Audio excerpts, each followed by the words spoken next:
Ang tao ay unang sumubok na hindi magsuot ng panloob habang umaakyat sa bundok para manghuli. Siya ay napuno ng ahas na may 2 baril. Ngunit hindi alam ng babae na siya ay nanganak ng isang itlog ng dragon.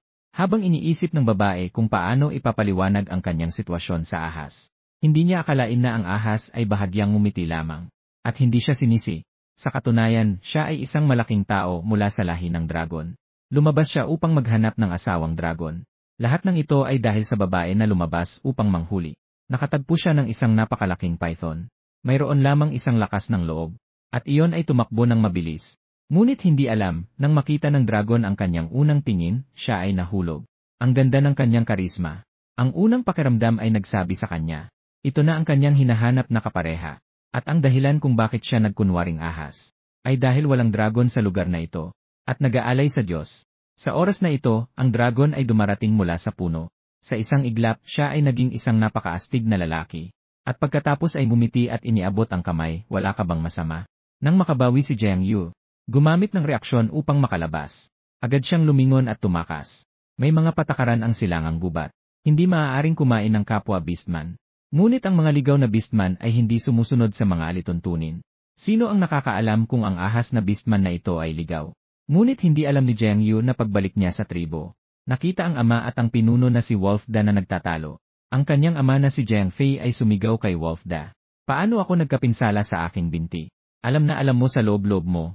Kung hindi dahil sa'yo, may iwan ba ako ng Diyos ng Dragon? Gayunpaman, sinabi ni Wolfda na hindi siya nagmamalasakit, na ikaw mismo ay mahina. Nabasag ang binti dahil sa kagat ng mabangis na hayop. Ikaw ang dapat maiwan ng Diyos ng Dragon. Naging masamang beastman. Kasama ang mga anak na nagdusa. Lahat sila ay walang silbi.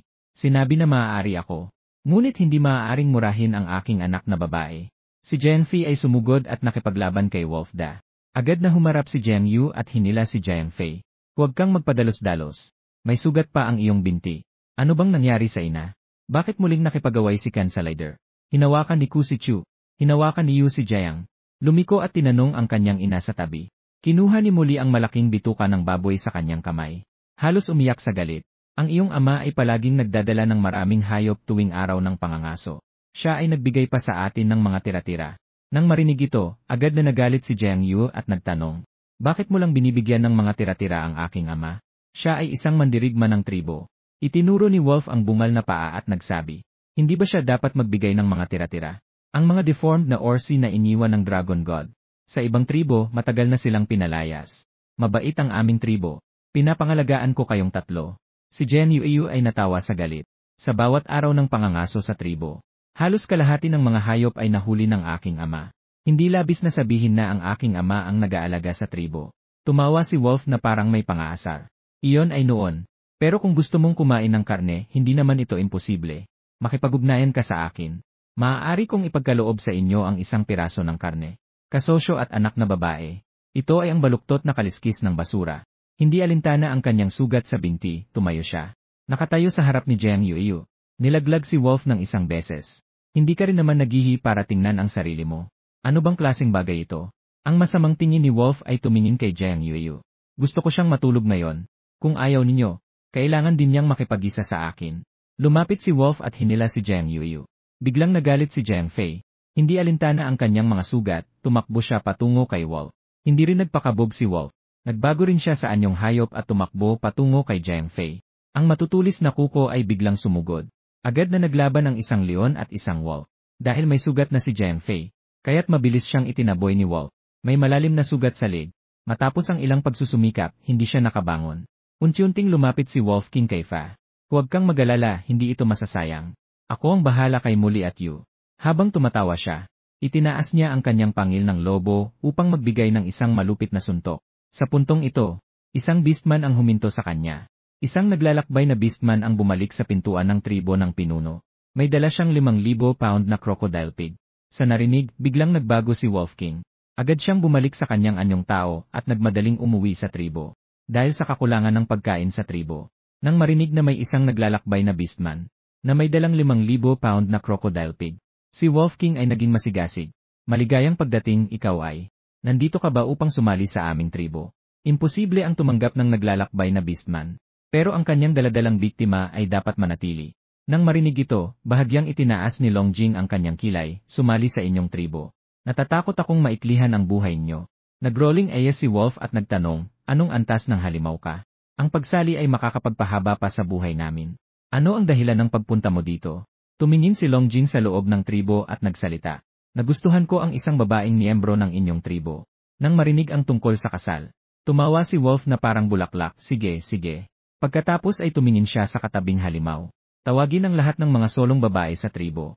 Hayaan ang mga mandirigma na pumili. Hindi na, papasok na ako para hanapin siya. Lumampas si Longjing kay Wolf. Diretsong naglakad papasok sa tribo. Biglang humarang si Wolf sa kanya. Hindi maganda para sa isang mandirigma na basta-basta pumasok sa ibang tribo, di ba? Malamig na sinabi ni Longjing. Ano kung pumasok ako? Umunggaw si Wolf. Siguro hindi mo pa naranasan ang aking mga gawain bilang halimaw. Habang nagsasalita, iginuhit niya ang isang higanteng lobo na 5 metro ang taas. Nagpakita si Longjing ng walang pakialam na ekspresyon. Siguro hindi mo pa naranasan ang aking mga gawain bilang halimaw. Hindi ko pa ito nakita. Pero wala ka ng pagkakataon na magbago sa anyong hayop. Tumalon si Wolf King. Ang matalim na mga pangil ng lobo ay tumama ng diretsyo. Nais niyang paghiwalayin ang katawan ng hayop at tao ng Orsi sa kanyang harapan. Si Longjing ay ngumiti ng may kasamaan. Tingnan mo ito. Upang hindi magmukhang hindi nakakita ng mundo. Bigla, isang higanteng ahas ang lumitaw sa harapan. Ang eksenang ito ay nagdulot ng pagkagulat kay Wolf King. Ang mga pangil ng lobo ay tumama sa katawan ng higanteng ahas. Parang tumama ito sa isang bakal na baluti. Hindi ito nakasugat sa kalaban kahit kaunti. Sa halip, nasaktan pa ang sarili niyang mga pangil. Ang higanteng ahas ay umikot ng kanyang buntot. At tinamaan si Wolf King sa baywang at nahagis. Sa isang malakas na tunog, siya ay bumagsak sa lupa. Matapos magpagulong ng ilang beses, siya ay huminto pagkatapos mag-slide ng ilang metro. Pasensya na, hindi ko kailanman itinapon ang ganitong kaliit na hayop. Hindi ko na kontrolado ang lakas. Sinasabi mo, ayos ka lang ba? Tapat na nagtanong si Longjing. Si Wolf King ay nagpalipat-lipat ngunit hindi makabangon. Sa huli, hindi na niya mapanatili ang kanyang anyong hayop. Naging tao na ulit. Huwag kang lumapit. Naging tao na rin si Longjing. Sa wakas, nandito ako para sa asawa. At pagkatapos ay iniunat niya ang kamay kay Wolf. Ihaangat kita. Hindi na kailangan, patuloy na umiwas si Wolf. Kaya maaari na ba akong pumasok? Kinuha ni Longjing ang nakahiga na baboy. Malaki ang hakbang niya papasok. Nakalakad ng 2 hakbang at huminto. Sino ang leader nyo? Nandito ako para humingi ng kamay. Dapat ay makilala ko siya. Ang leader ang dapat. Sinabi ni Wolf na may mukha ng constipated. Ako si Longjing at wala ring masabi. Ngayon, kahit pumayag ka o hindi, dadalhin ko ang aking babae. Kung hindi ka pumayag, papaluin kita hanggang pumayag ka. Si Wolf ay umurong ng kaunti. Iiwan ang baboy, dadalhin ang tao. Inihagis ni Longjing ang nakahiga na baboy sa lupa. At pagkatapos ay malaki ang hakbang papasok. Sa oras na ito, si Jiang Yuyu ay nag-aalaga ng sugat ni Jiang Fei. Ang mga luha ay patak-patak na bumababa. Naghiwalay si Wolf. Kung may Dragon God sa mundong ito, sana'y parusahan siya ng Dragon God. Walang silbi ang tatay. Kung hindi siya iniwan ng Dragon God, hindi ka sana walang anyo ng hayop. Pero hindi maaring walang anyo ng hayop. Walang lalaking handang makipag-ugnayan sa kanya. Pero hindi siya nag-alala. Hindi makapag-asawa. Susunod lang ako sa mga magulang ko eh. Sinabi mong manghuli ako. Maaari rin akong pumunta sa ilog para manghuli ng isda. Hinaplos ng ina si Jiang Yuyu. Maaari rin akong mangolekta ng pagkain. Hindi ako talaga mamamatay sa gutom. Jiang Fei ay ngumiti ng malapit. Kaya hindi na ako mag-aasawa. Ang mga magulang mo ang mag-aalaga sa iyo habang buhay. Matapos ayusin ni Jiang Yuyu ang sugat ni Jiang Fei, pumunta na siya upang linisin ang laman loob ng baboy. Pumunta na sa tubig. Naghahanda na upang magluto ng nilagang laman loob. Sa mga sandaling iyon, may dumating na hindi inaasahang bisita. Kumain ng ganitong bagay. Ang dumating ay nagulat at nasaktan. Sinabi ni Jiang Yuyu nang hindi lumilingon. Ang lobo ay ginawang may kapansanan na beastman ang aking ama. Mula ngayon, ibibigay na lang niya sa akin ang mga tira-tira. Kung hindi ito, ano ang kakainin natin? Nang marinig ito, biglang nagalit si Longjing. Sawa na siya sa buhay. Ang taong ito ay mahirap. Bakit siya pa ang nagagalit? Pagkalingon ni Jiang Yuyu, napagtanto na ito pala ay ang malaking ahas. Agad siyang nag-stutter at sinabi na may mga patakaran sa Dongdong Wilderness Forest. Bawal kumain ang beastman ng kapwa beastman. Akala mo ba kakainin kita? Naguluhan si Longjing sandali bago siya nakapag-isip. Kaya pala siya tumakbo ay dahil natatakot siyang kakainin siya. Biglang umiti si Longjing. Nandito ako para pakasalan ka. Narinig ng maliit na babaeng beastman sa yungib ang mga salitang ito. Bigla siyang tumayo. Anong makapal ang mukha na nagtatangkang manligaw sa aking anak na babae? Nang lumabas, nakita ang isang lalaking may malinaw na anyo. Isang lalaking may matangos na kilay at magandang mukha. Ang gwapo, mas gwapo pa kaysa noong siya'y bata. Siya ay matangkad at may magandang tindig. Bawat kalamnan ay tila inukit ng may kasiningan. Puno ng lakas at kagandahan. Ang bentahe ay mukhang napakalakas ng kakayahan sa pangangaso. Kayang buhayin ang kanyang anak na babae. Para sa seguridad. Pero nagtanong pa rin kung paano ang kakayahan sa pangangaso. Agad na naging tiwala si Longjing na anuman ang gusto niyang kainin ay mayroon. Umikot ng mata si Jiang Fei. Ano ang anyong hayop? Walang pag-aalinlangan na sinabi ni Longjing. Sa kasalukuyan, ahas. Si Jiang Fei ay may mukha ng pagduduwal sa ahas. May dalawa. Kung susundan ang kanyang anak na babae, maaaring hindi niya kayanin ang walang anyong hayop. Bumalik siya, nagsimula si Jiang Fei na paalisin ang tao. Hindi inasahan ni Longjing na tatanggihan sa kanyang unang panliligaw. Maaaring hindi mo pa nakita ang aking anyong hayop. Habang nagsasalita, handa na siyang magbago sa anyong hayop. Agad na pinutol ni Jiang Fei ang kanyang spell. Tama na, ikaw. Ano ang maganda sa haba? Hindi ito cool kahit kaunti. Tinanong ni Longjing si Jiang Fei. Hindi ka ba sumasa ngayon? Kanina, iba rin ang inyong leader. Sinira ko ang kanyang mga tadyang. Nang marinig ito ni Jiang Fei, Tiyan, unti-unting umangat ang kanyang labi. Kung ganyan ang sasabihin mo, hindi na ako makakatulog. Magandang binata. Pangalan. Ano ang pangalan mo? Hindi alam ni Longjing kung bakit biglang ngumiti si Jiang Fei. Pero sinabi pa rin ang kanyang pangalan. Longjing, isang ahas ka, naglakas loob kang magngalan ng Long. Nakakarinig ng isang payo. Maging masunurin at magngalan ng Snake. Hindi mo kayang pigilin ang apelyidong Long. Nagbiro si Nejing at siya'y tumawa. Ang tawanan ay kayang pigilin. Mulig nagtanong si Jiang Fei, anong tribo ka? May tribo ang Gyu. Ligaw na taong hayop. Ikaw ay isang ligaw na beastman na walang permanenteng tirahan. Kahit na walang beastly traits ang aking anak na babae, hindi siya makikipag-ugnayan sa isang ligaw na beastman. Kung ikaw ay may pakialam, maaari kong kunin ang tribo ninyo.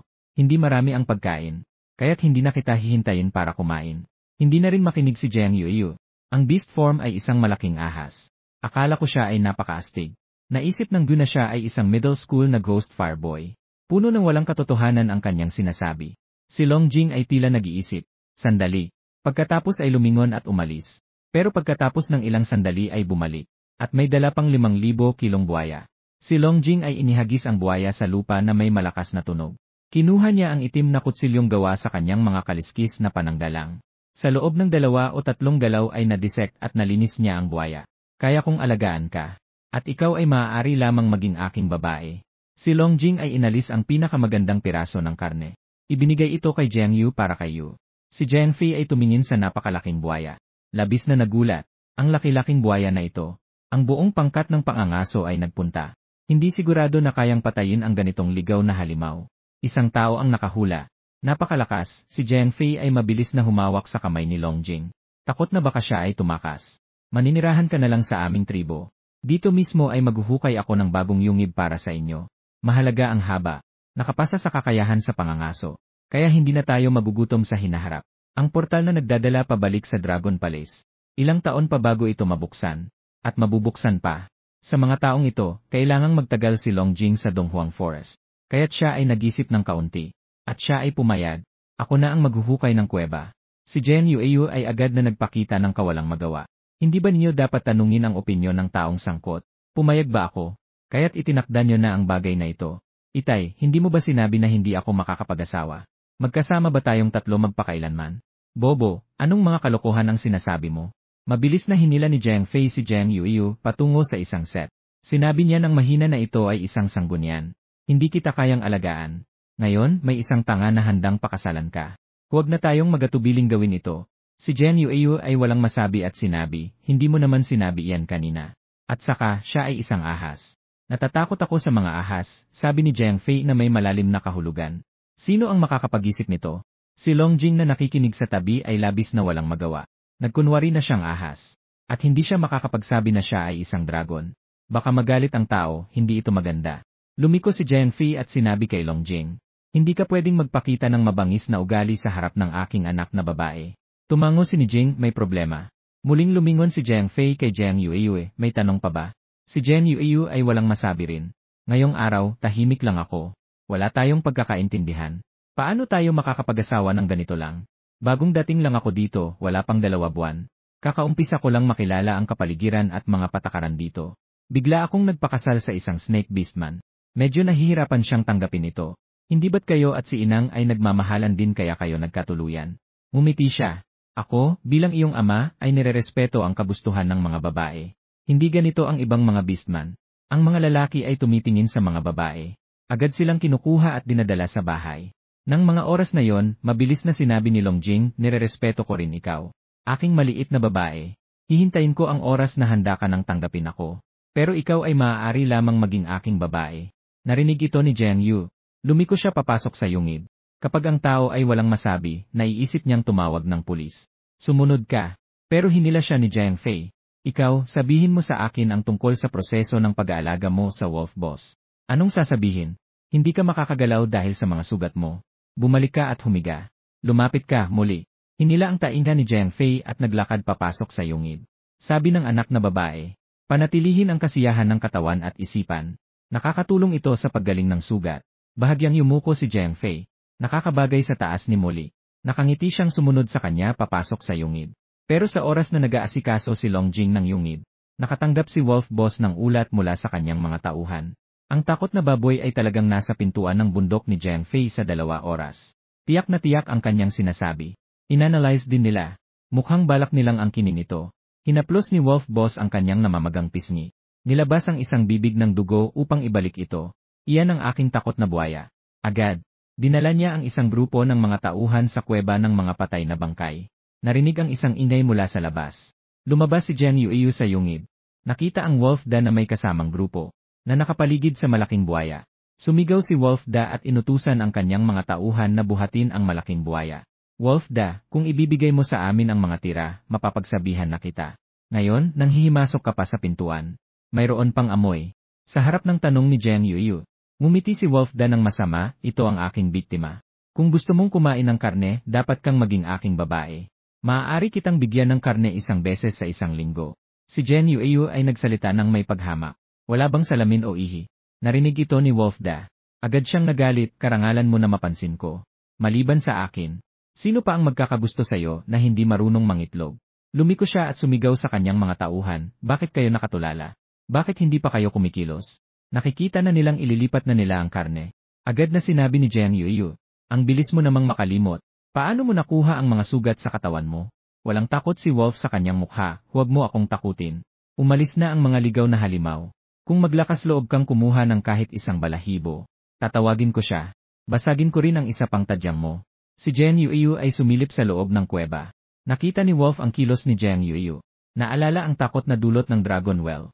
Umurong siya ng 1 hakbang at tumingin kay Wolf 2. Hindi ba't sinabi mong umalis na siya? Agad na sinabi ni Wolf 2, leader. Nagsisinungaling siya. Siguradong wala ang mga ligaw na halimaw sa kanilang kuweba. Pinanood ko siyang umalis.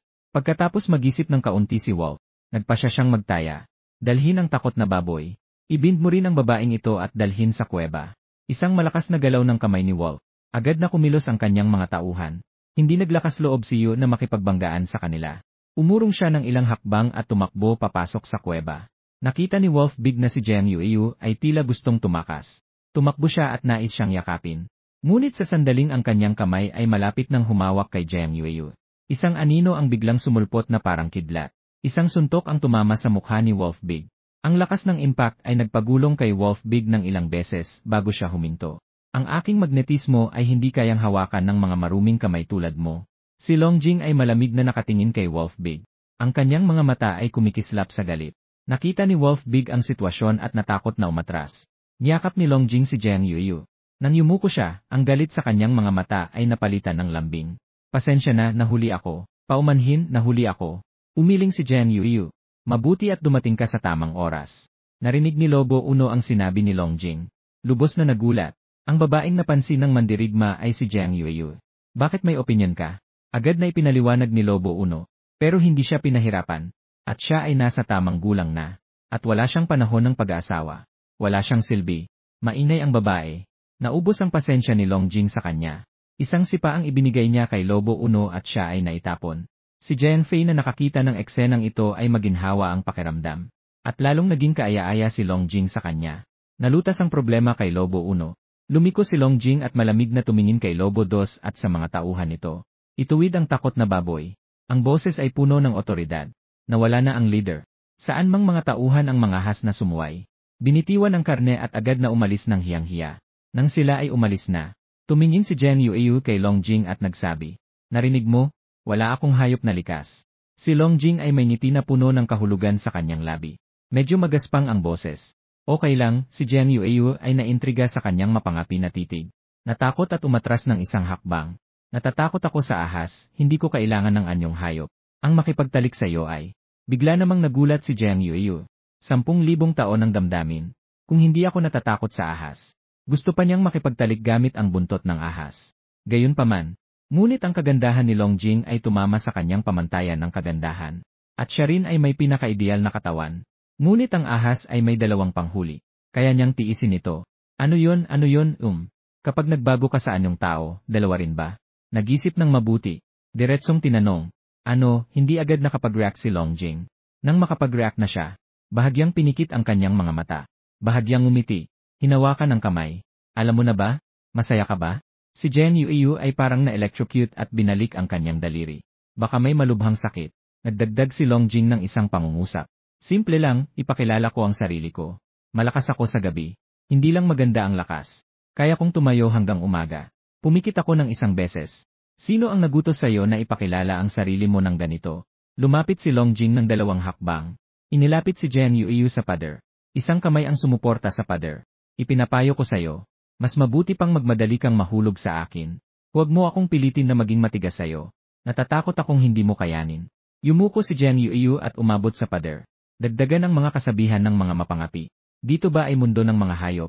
Pakiramdam ko, ang maliit na taong ito ay nakabasa ng mga kwentong mapangapi. Dahil lang sa isang sulyap sa kanya sa ilalim ng puno. Para siyang isang masamang espiritu na humahawak sa kanya. Lumuhod si Jen Yueyu, umupo sa paluhod si Jen Yueyu. Dumaan ako mula sa kanyang siko, Yenen. Pag-iisipan ko muna, kahit anong pagdiriwang, ang pagkain ang pinakamahalaga.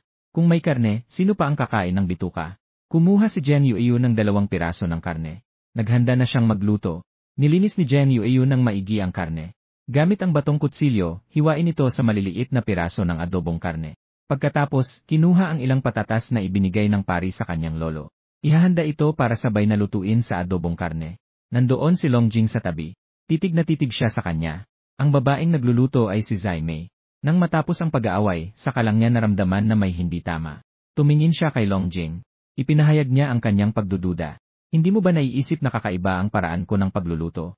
Ang taong ito ay masyadong tahimik. Para bang alam niya na magluluto siya ng adobong karne. At alam din niya ang paraan ng pagluluto ng adobong karne.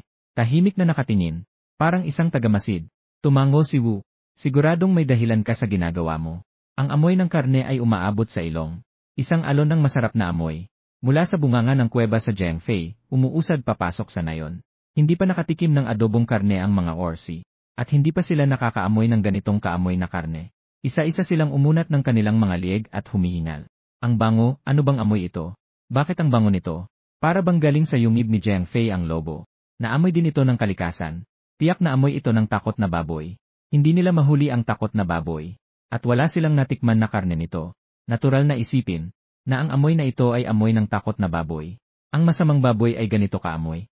Tumango si Lobo Uno. Iyon ay talagang sa tribo ang masamang baboy. Lahat ay makakakuha ng mahigit 20 kilong karne. Si Yueyu ay umaasa na gusto siya ng mga ligaw na halimaw, na ayaw niyang ibahagi sa lahat. Kaya't ang mga ligaw na halimaw ay bumalik at kinuha ito para sa kanilang sarili. Ano?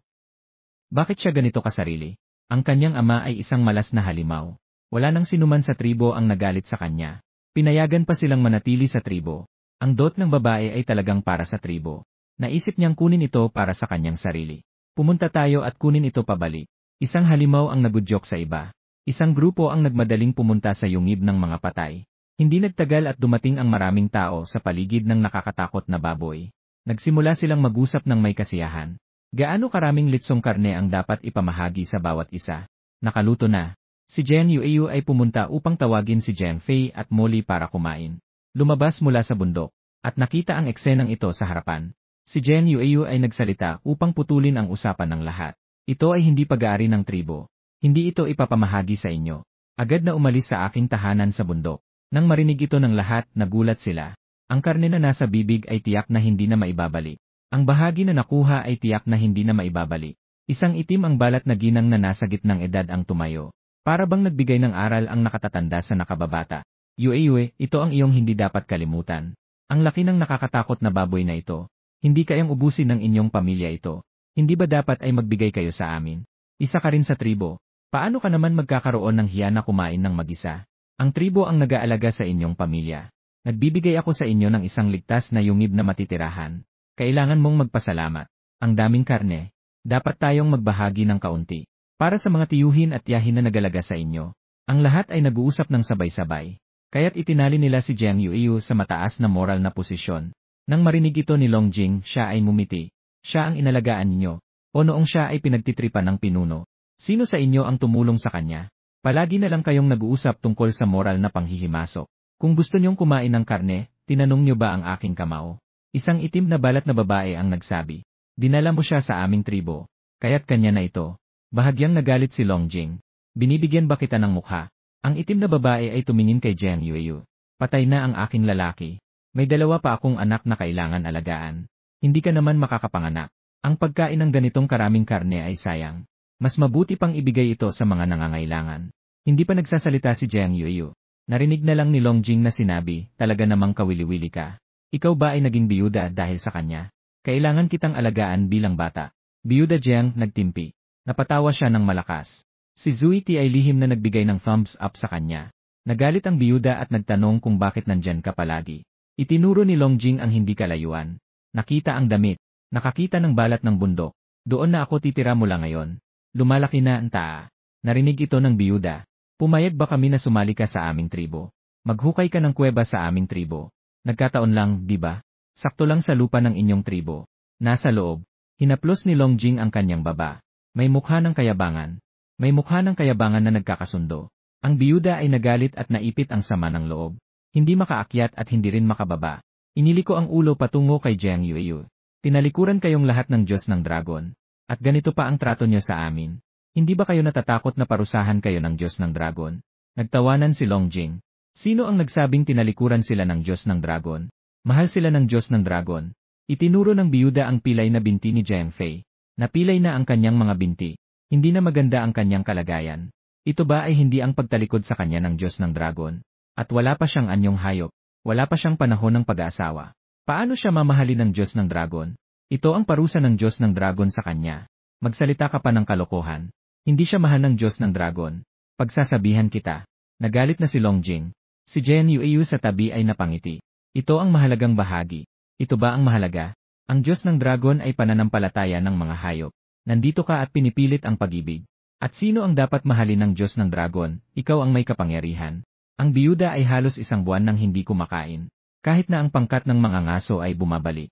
Ngunit siya ay itinuturing na walang silbi dahil sa pagkamatay ng lalaki. Siya ay itinaguyod ni Lobo Uno bilang isang walang silbi. Kahit ang mga tira-tira ay hindi ibinibigay sa kanya. Nakita na hindi makapasok si Longjing. Hindi siya nagplano na magbigay ng kahit kaunting karne sa kanila. Kaya tinawag ang lahat para agawin si Longjing. Isang sipa ang tumumba sa pinakaunang hayop. Masyado pa akong magalang sa inyo. Ang ibang mga orsi ay huminto nang makita ito. Ang mga orsi na dumating. Karamihan sa kanila ay nasa katulad na sitwasyon ng biyuda. Sila ay mga taong nalimutan sa tribo. Nang makita ang pamilyang Jiang na dumami ng ganito, kaya nagkaroon sila ng balak na manghuthot.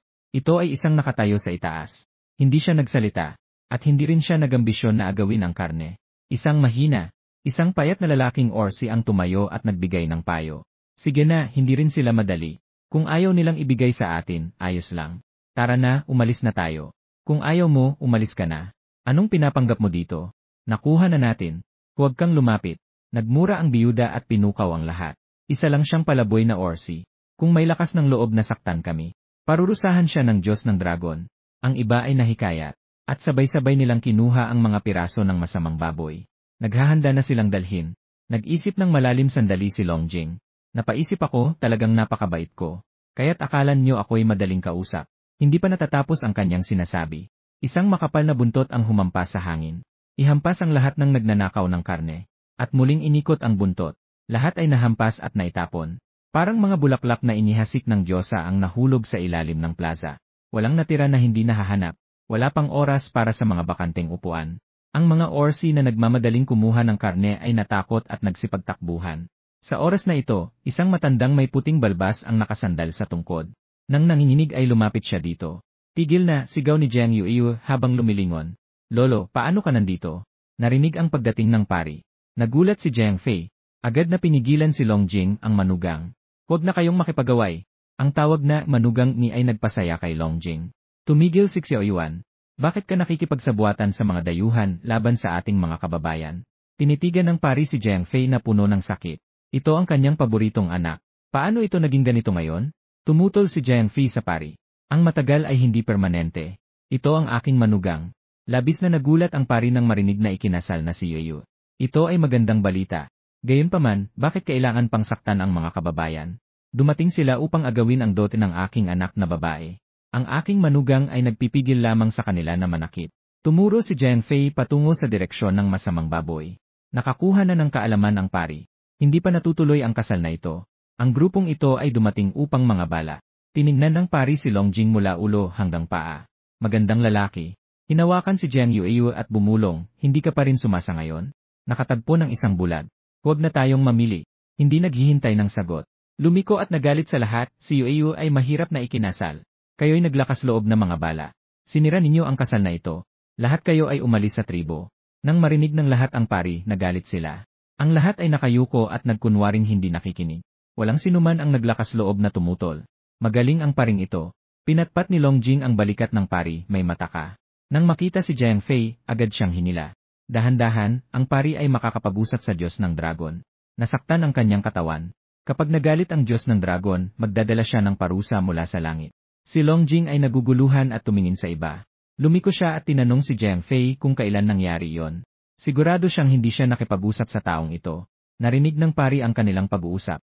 Bahagyang nag-aalangan. Sinabi niyang may mga bagay na kailangang pag-usapan sa Diyos ng Dragon. Ang mga bagay na ito ay nakakaabala sa Diyos ng Dragon. Si Long Jing ay naguguluhan ngunit medyo curious. Paano ka nakikipag-usap sa Diyos ng Dragon? Nang marinig iyon, kumislap ang mga mata ng pari.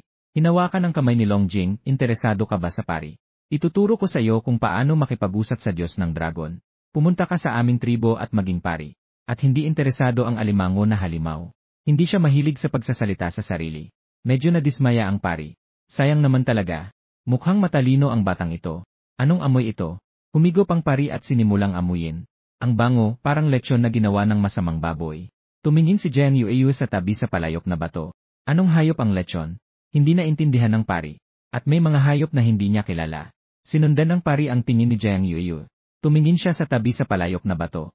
Ang amoy ay nagmumula sa palayok na yon. Lumakad ang pari. Ito ang lechon. Mukhang masarap ito. Nakatingin ang pari sa palayok ng lechon. Tulo ang laway. Tumango si Jiang Yueyu. Agad na sumagot ang pari. Kailangan mo akong iwan. Sige, kakain na lang ako ng kaunti. At pagkatapos ay umupo siya nang hindi makapaghintay. Marami pang lechon na ginawa. Binigyan ni Jiang Yueyu ang bawat isa ng isang mangkok. Kumuha ang pari ng isang piraso at ipinasok sa kanyang bibig. Malambot at masarap. Biglang lumiwanag ang kanyang mga mata. At pagkatapos ay tumulo ang isang patak ng luha. Ang sarap-sarap. Masyado na siyang matanda. Halos mawalan na ng ngipin. Halos walang laman ng karne. Kailangan lang kumain ng kaunting halaman para mabuhay. Hindi niya alam kung gaano na siya katagal na kumakain ng karne. Nakakain na siya minsan. Talagang napaiyak siya sa sarap. Hindi rin maganda ang kalagayan ni Jiang Fei. Saan ba talaga maganda ang kalagayan ni Jiang Fei? Ano na ba ang nangyari sa akin sa mga nakaraang taon? Si Muli ay abala sa pagkain. Umiyak ka, umiyak ka. Umiyak kayo sa inyo. Ipinagmamalaki niya ang kanya. May oras siya para dito. Ipinakita na niya ang lahat sa buong gabi. Si Jiang Yueyu ay labis na natuwa. Ito na ba ang normal na reaksyon ng isang halimaw? Binuksan ang bagong pintuan ng lasa. Si Long Jing lang ang kalmado. Masarap ba ang pagkain? Tinanong siya ni Jiang Yueyu. Tumango si Long Jing. Napakasarap. Bakit ka ganyan kasigurado? Biglang tumulo ang isang patak ng luha mula kay Long Jing. Ang sarap-sarap. Pinagsaluhan siya ni Jiang Yueyu. Ito ang tamang paraan upang magbigay ng emosyonal na halaga. Ano yon? Nagtanong ang pari habang may hawak na patatas. Lumingon si Yueyu kay pari. Yung bilog na ibinigay mo sa akin kahapon. Nagtakbuhan ang kanyang kamay. Natakot si pari at napatakbo ang kanyang kamay. Nahulog ang patatas sa mangkok. Kung sa tingin mo ay masyado na akong matanda. Sabihin mo na lang na hindi na kailangan ng lason. Wala ng lason, kapag ito ay niluto, wala na itong lason. Talagang masarap pa. Sinabi niya habang inilalagay ang isang piraso ng patatas sa kanyang bibig.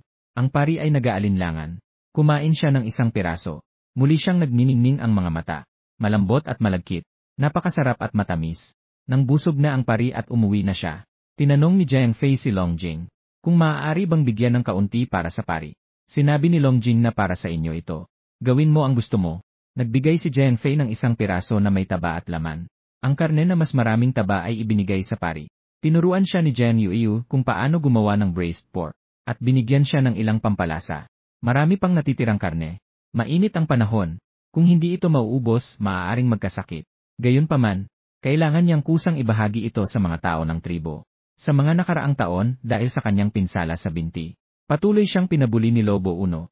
Sa tribo, bukod sa pari, walang sinuman ang lumabas, upang sabihin man lang sa kanila, ang karne ay hindi mauubos. Nasira na, tapos masakit pa sa kalooban. Tumingin si Jiang Fei kay Jiang Yuyu. Kailangan bang magluto ng isang palayok? Tumingin si Jiang Yuyu sa kanyang bilog na tiyan. Umiti siya, hindi naman masama. May paraan ako para itago ito. Kayo, pumunta kayo at maghanap ng ilang puno ng cypress. Ihuhuli natin ito bilang cured meat. Magkakaroon tayo ng kaunting sausage. At maaari itong itago ng 6 na buwan. Maaari pa bang kainin pagkatapos ng 6 na buwan? Hindi makapaniwala si Jiang Fei. Tumango si Jiang Yuyu. Gayunpaman, ang pag-uusok ng cured meat ay nangangailangan ng maraming asin. Mukhang hindi sapat ang ating asin. Biglang nagbago ang lasa ng luya. Bigla. Maraming bagay doon si Lobo Uno. Pero tiyak na hindi niya ito ibibigay sa atin. Anong sinasabi mo? Pupunta lang ako at babalik agad. Pagkatapos sabihin ni Long Jing, lumingon siya at umalis. Hinabol ni Jiang Fei. May honey pa siya roon. Nag-isip sandali. Idinagdag pa na mahilig siyang kumain mula pagkabata. Umalis si Long Jing. Nakangiti si Jiang Fei kay Muli. Mahal, tama ka. Ang pananatiling masaya ay talagang nakakatulong sa paghilom ng sugat. Ngayon, wala na akong nararamdamang sakit. Dati, napakabait ko. Nabuhay ako na parang aso. Ngayon, mas masaya ako na nakikita ang aking manugang na nagmumura. Ang mababang pagtingin sa sarili ay nakakasakit sa sarili. Ang pagdurusa ay nakakasakit sa iba. Mula sa gitna ng tribo, narinig ang sigaw ni Lobo Uno. Magnanakaw, bakit mo kinuha ang napakaraming asin ko? Parurusahan ka ng Diyos ng Dragon. Si Long Jing ay may hawak na lata ng asin, lumakad ng 2 hakbang at huminto. Tanging ang aking ama lamang ang makakapagparusa sa akin. Sayang, wala siya rito. Huwag maghanap ng Diyos ng Dragon kung walang dahilan. Nainis ang Dragon God. Ikaw ang unang iniwan. Ang Dragon God ay abala sa sarili. Malapit nang mawala ang lahi ng mga dragon. Bakit pa siya mag-aalala sa mga ganitong bagay? Malapit nang dumating ang susunod na estros ni Long Jing. Mabuti na lang at lumabas na ang kanyang dragon. Mukhang hindi naman ganoon kahirap ang estros. May kaunting inaasahan pa. May asin at moli para sa pag-aasin ng karne. Hawak ni Jiang Fei ang mga plano na iginuhit ni Jiang Yuyu. Pumunta upang magtayo ng silid para sa pagyoyosi ng karne. Sinabi ni Long Jing na may kailangan siyang gawin kaya umalis siya. Natapos na ang pagtatayo ng silid para sa pagyoyosi ng karne. Pero kailangan munang maasin ang karne bago ito masmoke. Kailangan ng oras para sa pag-aasin ng karne. Kailangan nating maghintay hanggang bukas. Nag-aalala si Jiang Fei na may magnanakaw ng karne sa gabi. Kaya inilipat niya ang batong kama sa labas para matulog. Pinayagan si Muli na matulog kasama si Jiang Yuyu sa kuweba. Kinabukasan, nagising si Jiang Yuyu na medyo nalilito. Pakiramdam niya ay natutulog siya sa isang yakap. Lumiko siya at niyakap ang tao. Nakatayo ang mga binti sa tiyan ng taong iyon. Bakit ganito na ang braso ng aking ina? Magpahinga ng kaunti. Si Jiang Yuyu ay nalito ng kaunti. Naging magulo ang isip sa loob ng ilang sandali. Bigla niyang napagtanto na may mali. Binuksan ang mga mata at nakita ang magandang hugis ng labi ni Long Jing na malapit na malapit. Biglang umupo si Jiang Yuyu. Nagtanong kay Long Jing, bakit ka nandito sa aking kama? Nasaan ang aking ina? Si Long Jing ay nakatagilid na nakasandal ang kamay sa kanyang ulo. Tahimik na nakatingin sa malayo. Maliit na babae, ito ang aking kama. Tumingin sa malinis na paligid. Hindi pa rin ito ang kanyang bundok. Tumingin si Jiang sa nakatagilid na ito. Isang lalaking parang demonyo. Dinala mo ako palayo. Matapos sabihin yon, agad siyang tumayo at umalis sa kama. Walang baka sa katawan at hindi masakit. Mukhang niyakap lang niya ako at natulog ng isang gabi. Ang ganitong agawin ng palihim sa gabi ay medyo masama. Paglabas ko ng kwarto, saka ko lang nalaman. Mayroon palang isang sala sa labas. Pero ang salang ito ay napaka-primitive pa. Ang taong ito ay nagayos lang ng kwarto. Bigla na lang may napakainit na katawan na sumandal sa likod ko. Inilapat ni Long Jing ang kanyang baba sa balikat ni Jiang Yu. Dito, gagawa ako ng isang kusina. Ang buong bahay ay may sahig. Gusto mo ba? Itinulak ko ang kanyang ulo gamit ang kamay. Humarap ako sa kanya. Talaga bang gusto mo akong pakasalan? Wala akong parusa. Wala rin akong panahon ng pagnanasa. Maaaring hindi kita maanak. Bahagyang bumaba ang tingin ni Longjing. Tumingin siya sa tiyan ng magsasaka. Nagpakita siya ng isang makahulugang ngiti. Hintayin mong maayos mo ang iyong yungib. Pupunta tayo kay Lolo na pari. Para pangunahan ang kasal. Pagkatapos magsalita, bumalik na si Jiang Yueyu. Pero hinawakan siya ni Longjing. Dahan-dahan lang. Si Yueyu ay hinila niya paharap. Isinandal ni Longjing si Yueyu sa pader. Hindi naghintay si Jiang Yu na makapag-react. Yumuko siya at direktang hinalikan siya. Si Jiang Yu ay lumaki ang mga mata at tumutol. Ngunit ang mga labi ng taong ito ay napakalambot. This line seems incomplete or incorrect. Please provide the correct context ay sunod-sunod na nagpapasigla sa kanya. Hindi siya makapagrebelde. Kaya't pinikit na lang niya ang mga mata at tinangkang majenjoy. Si Longjing ay bahagyang nakapikit ang mga mata. Nakita niyang unti-unting naliligaw ng landas. Hindi niya namamalayan na humigpit ang kanyang kamay. Hinila niya siya papalapit sa kanyang mga bisig. Sa paglapit, naramdaman niya, parang may isang bagay na nakasandal sa kanya. Bigla niyang naisip ang napakalaking bagay niya. Biglang nagising. Isang sadyang itinulak si Longjing. Umaga na, kailangan ko nang umuwi. Si Longjing ay tumingin sa kanyang umalis na likuran. Hinaplos ng kanyang hinlalaki ang mga labi na kakahalik lang niya. Parang hindi pa siya nasiyahan. Hindi ka makakatakas. Aking maliit na babae. Sa totoo lang, maaga pa. Nang bumalik si Jiang Yu sa bahay, halos lahat ng tao sa tribo ay hindi pa nagigising. Umakyat sa entablado. Nakita niya sa batong kama. Isang leon ang nakatihaya sa kama. Isang maliit na puting kuneho ang nakahiga sa kanyang tiyan. Natutulog ng mahimbing. Sabi niya, paano siya walang ingay? Naagaw ng damdamin ni Longjing. Lumabas ang kanyang ina para maghanap. Idinilat ni Jiang Fei ang isang mata. Ibinuka ang isang pangil sa tabi ng bibig. Huwag niyong guluhin ang aking asawa na natutulog. Nakakuha pa ng pangil. Nagbigay ng senyas na buksan. Tumigil sa katawan. Si Jiang Yu ay nasa katawan ni Jiang Fei. Nakita ang matigas ngunit mapagmahal na damdamin ng tigre na naamoy ang rosas. Ngunit sa susunod na segundo, bumangon na ang ina. Sumigaw ng malakas at tumakbo. Ngayon ay araw ng pangangaso. Kahit na hindi sila kulang sa karne ngayon. Ngunit si Jiang Fei bilang bahagi ng tribo, kailangan pa ring makilahok sa sama-samang pangangaso ng tribo. Translation not provided, please clarify. Pumunta si Yu upang hanapin ang pari. Pakiusap na tulungan siyang bantayan ang pinatuyong karne. Pagkatapos ay sumama siya sa pangkat ng mga nangangalap. Pero nag-aalala siya para kay Muli. Pangalawa, gusto rin niyang makita kung makakahanap ba ng iba pang mga nakakain gulay at pampalasa. Inagaw ang napakaraming karne. Lumabas pa rin upang mangalap. Hindi na ba kayo pinapangalagaan ng inyong lalaki? Si Jiang Yu at Muli ay bagong dumating sa lugar ng aktibidad. Lumapit ang Black Widow na may mapanlait na tono. Iyan ay ibinigay ni Longjing sa aking anak na babae. Hindi ito pagnanakaw. Si Ify ay hindi kailanman iwanan kami. Huwag kang magbula ng mga kasinungalingan. Si Muli na palaging inaalagaan ni Jiang Fei sa ligtas at payapang buhay. Hindi siya makikitungo sa ibang tao. Umusli ang labi ng Black Widow, wala akong ibinigay sa inyo na karne.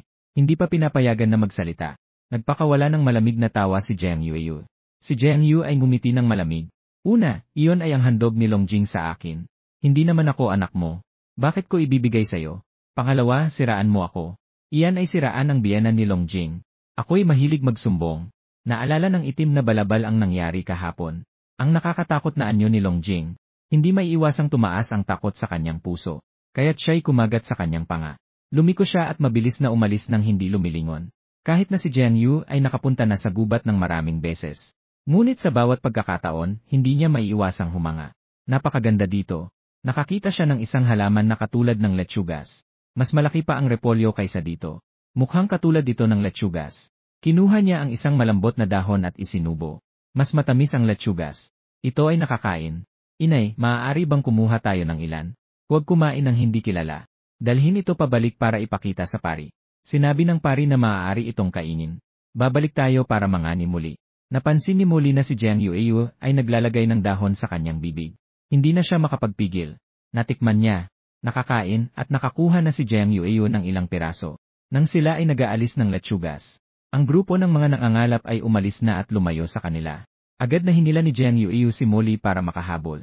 Kapag sila ay nawalay sa malaking grupo sa gubat, ito ay napakapanganib na bagay. Wala silang ganitong uri ng basket. Ang mga nakolektang halaman ay hawak sa kamay. Longjing, gaano karami ang Kung gaano karami ang kayang hawakan, iyon ang maaaring kolektahin. Kung hindi kayang hawakan, babalik na lang. Sa daan pabalik, isang uri ng halaman na katulad ng sibuyas.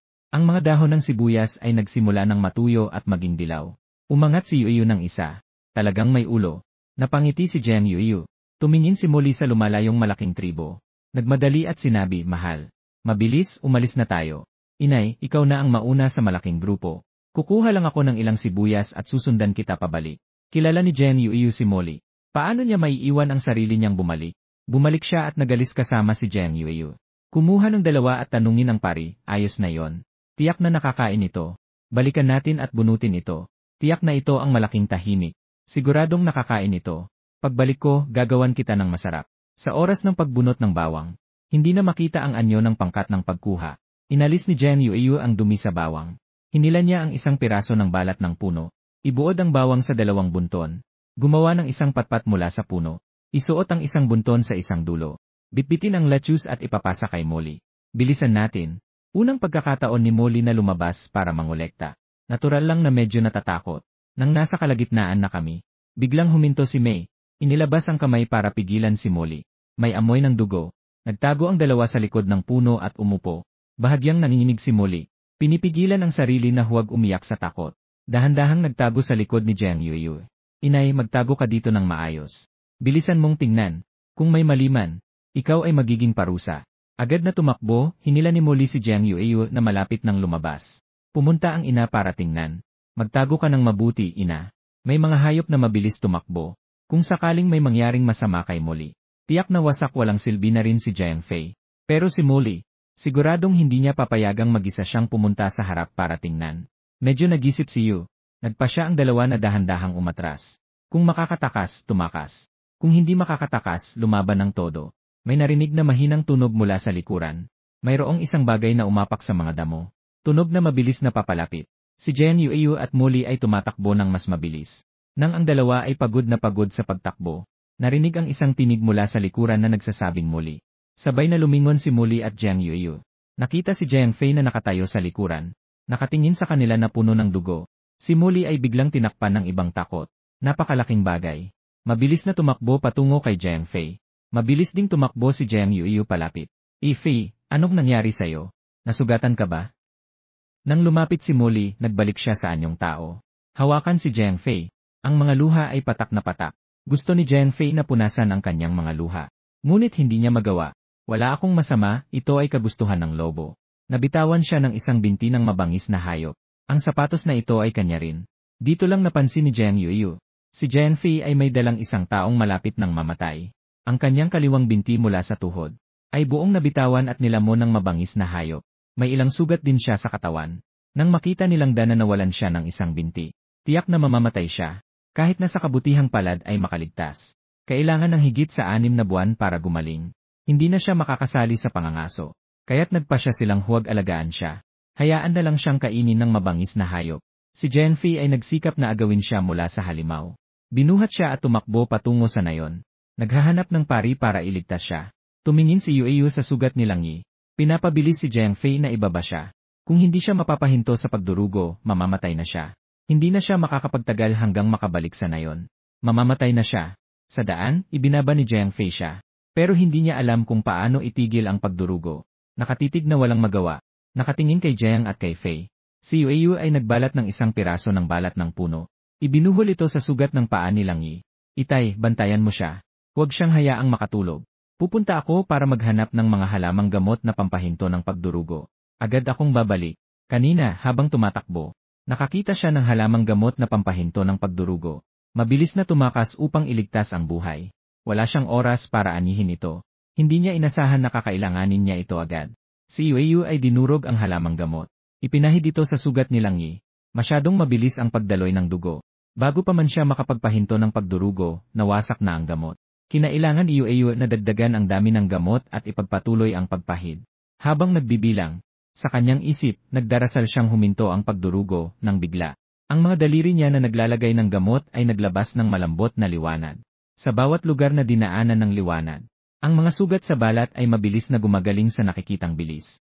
Ang mga nakamamatay na sugat ay mabilis na humihinto ng pagdurugo. Ang sugat sa naputol na binti ay umuugong, automatikong nagsasama at lumalaki. Nagulat na nakatingin sa kanyang mga kamay. Hindi makapaniwala. Lumiko at tumingin kay Jiang Fei. Nag-aalala na tinawag ang Itay. Ang kapangyarihan ng Dragon God. Yuyu, hindi ka iniwan ng Dragon God. Ikaw ay pinagpala ng Dragon God. Si Jianfei ay halos sabik na nakatingin kay Jiang Yu. Ang matagal na sakit sa puso ay tila gumaling ng walang gamot. Huminga ng maluwag na parang nakabunton ang bigat. Yu, nakita mo ba? Ang anak na babae ay pinagpala ng Dragon God. Siya ay hindi isang malas na halimaw. Sa sandaling lumiko si Jianfei, ang boses ay naputol. Ang kanilang pamilya ay itinuturing na malas na halimaw. Matagal nang naiiwasan ang tribo. Tanggap na niya ang kanyang kapalaran. Pero ngayon, bigla siyang sinabihan na ang kanilang anak na babae ay pinagpala ng Diyos ng Dragon. Ang mga luha ng saya ay nagbasa sa mga mata ni Muli. Ang ngiti ng kaligayahan ay sumibol sa kanyang mukha. Matinding tumango kay Jianfei. Palaging hindi naniniwala sa pagkakaroon ng Diyos ng Dragon. Pero ngayon, tinitignan niya ang kanyang mga kamay. Nahulog siya sa kalituhan. May Diyos ng Dragon ba sa mundong ito? Itay, maupo ka na. Gagamutin ko ang iyong binti. Nang matuklasan niyang mayroon siyang kakayahang magpagaling. Ang unang tinutukan ay ang sugat sa binti ni Jianfei. Si Jianfei natahimik sa loob ng maraming taon. Ang puso niya ay biglang umalpas. Pero nang makita ang maputlang mukha ng kanyang anak na babae, napaatras siya. Umiling siya. Huwag magmadali, mas mabuting bumalik sa tribo. Si Jian Yu ay sabik nang makabalik sa tribo. Kahit na ang mga sugat ni Lang Yi ay gumaling na. Pero siya ay nawalan ng masyadong dugo at nawalan ng malay. Hindi pa siya nagigising ngayon. Kailangan pang buhatin ni Jianfei siya. Buhatin siya pabalik sa tribo. Tumayo si Yu mula sa lupa. Kakabangon pa lang, hindi pa siya nakakatayo ng maayos. Sa kanyang isipan, may pakiramdam ng pagkapagod na parang naubos ang kanyang lakas. Dumating na parang isang alon. Pagkatapos, nagdilim ang kanyang paningin at siya'y nawalan ng malay. Bago siya mawalan ng malay, parang may nakita siyang tao. Isang matangkad na lalaki. Bigla siyang lumapit mula sa malayo. Nahuli ang kanyang katawan na malapit ng bumagsak. Nang muli siyang magising, nasa kama na naman ni Longjing. Mukhang ang taong nakita niya bago siya mawalan ng malay ay talagang si Longjing. Itinulak ni Jian Yu ang pinto ng silid at lumabas. Ang sala ay may kahoy na sahig din. Ang mga pader sa paligid ay pinalitan ng kahoy. Sa gitna ay may isang bilog na kahoy na mesa. 2 kahoy na upuan. Sa malapit sa pinakaloob na pader ay may isang mahabang upuan. Nakatayo si Jian Yu sa kanyang kinaroroonan. Nagkaroon siya ng pakiramdam na baka siya ay muling bumalik sa modernong panahon. Gusto mo ba ang maling akala na yon? Ginawa ko ang bahay para sayo. Malalim at malamig na boses. Binalik ang isip ni Jiang Yu. Lumiko. Nakatitig sa kanya na parang nawala sa sarili. Lahat ng ito ay ginawa mo. Umiling si Longjing, na unang nagligtas ng isang unggoy na tao. Siya ang gumawa nito para sa akin. Kinuha lang niya ang mga bagay mula sa yungib sa gubat. Inilipat dito. Taos pusong pinuri ni Jiang Yu. Napakaganda. Gustong-gusto ko ito. Ito ay talagang aking pangarap na bahay. Tumingin si Longjing sa kanya. May matinding pagnanais na angkinin sa kanyang mga mata. Naayos ko na. Pagkasabi niya, biglang naisip ang sinabi niya dati. Kapag naayos mo na ang yungib, pupunta ako kay Ginoong Pari. Para tulungan tayong isagawa ang seremonya. Sige, pupunta na ako kay Ginoong Pari. Tingnan kung anong araw ang angkop para sa seremonya. Biglang hinila siya ni Longjing. Ang kamay mo ay akma ngayon. Hindi ito bilang. Kailangan ng pahintulot ng Ginoong Pari mula sa Diyos ng Dragon. Ang mga tagubilin mula sa Dragon God ay mahalaga. Siya ngayon ay labis na nagtitiwala sa Dragon God. Hindi diretsong pumunta si Yu sa pari. Sa halip, bumalik muna siya sa bahay. Sa tingin niya, dapat muna niyang ipaalam ito sa mga magulang.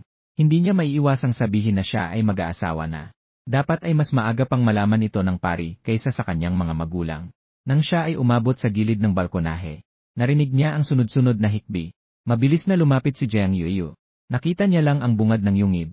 May isang batang lalaki na nakahiga na may naputol na binti. Ang kanyang mukha ay puno ng pagluha at kawalang pag-asa. Gusto niyang umiyak ngunit hindi siya makagawa ng malalakas na tunog. Ang tahimik na hikbi ay labis na nakakasakit sa puso. Ang taong ito ay si Lang Yi.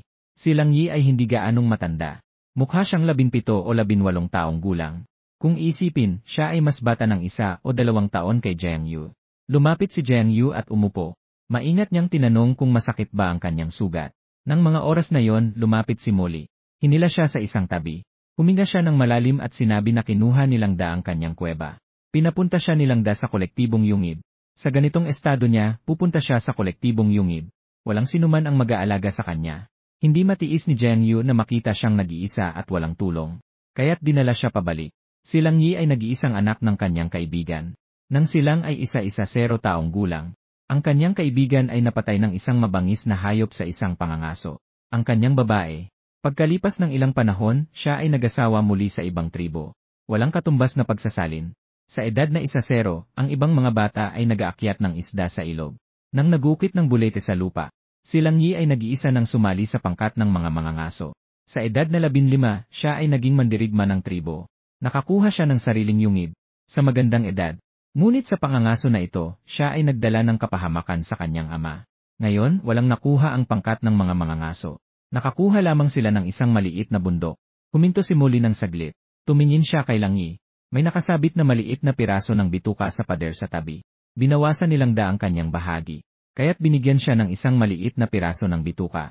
Ayon kay Jiang Fei, makakahuli ang pangkat ng pangangaso ng tupa na ito ngayon. Si Lang Yi ay mas malaki. Una, may malaking nangyari. Kung hindi niya inakit ang malaking halimaw, hindi sana siya nawalan ng isang binti. Ano bang katwiran nito? Pupunta ako sa kanya para magpaliwanag. Hinila siya ni Molly. Nandyan na ang iyong ama. Sa pagkakataong ito ng pangangaso, nag-ambag din si Jiang Fei. Ngunit si Lang Da ay hindi man lang nagbigay sa kanya ng kahit isang piraso ng bituka. Sa plaza ng aktibidad, si Jiang Fei ay nagtatanong kay Lang Da, kung hindi inakit ni Xiao Yi ang mutant na tigre, makakahuli ba kayo ng ganitong uri? Kaya mo pang kainin ang laman ng isang bata? Si Lang Da, sa kanyang malubhang sugat, maaaring hindi na siya makakita ng araw bukas at mamatay na. Bakit kailangan pang sayangin ang isang bahagi ng karne?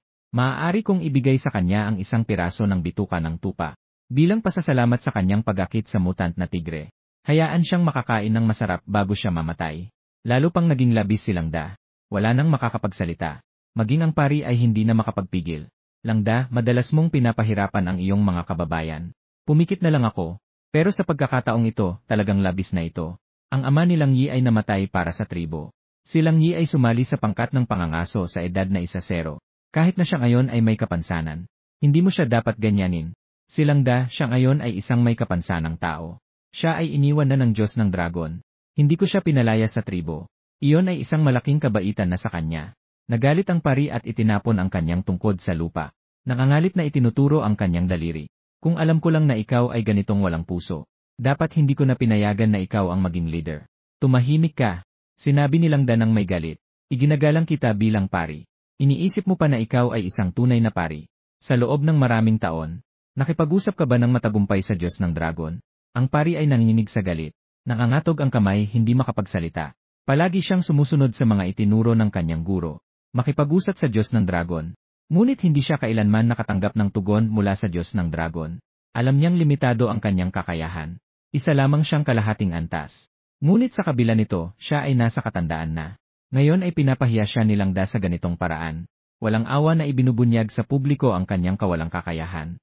Walang duda na ito ay pagyurak at pagalipusta sa kanyang dignidad. Agad na nagalit ang pari at humihingal. Biglang naging madilim ang kanyang paningin.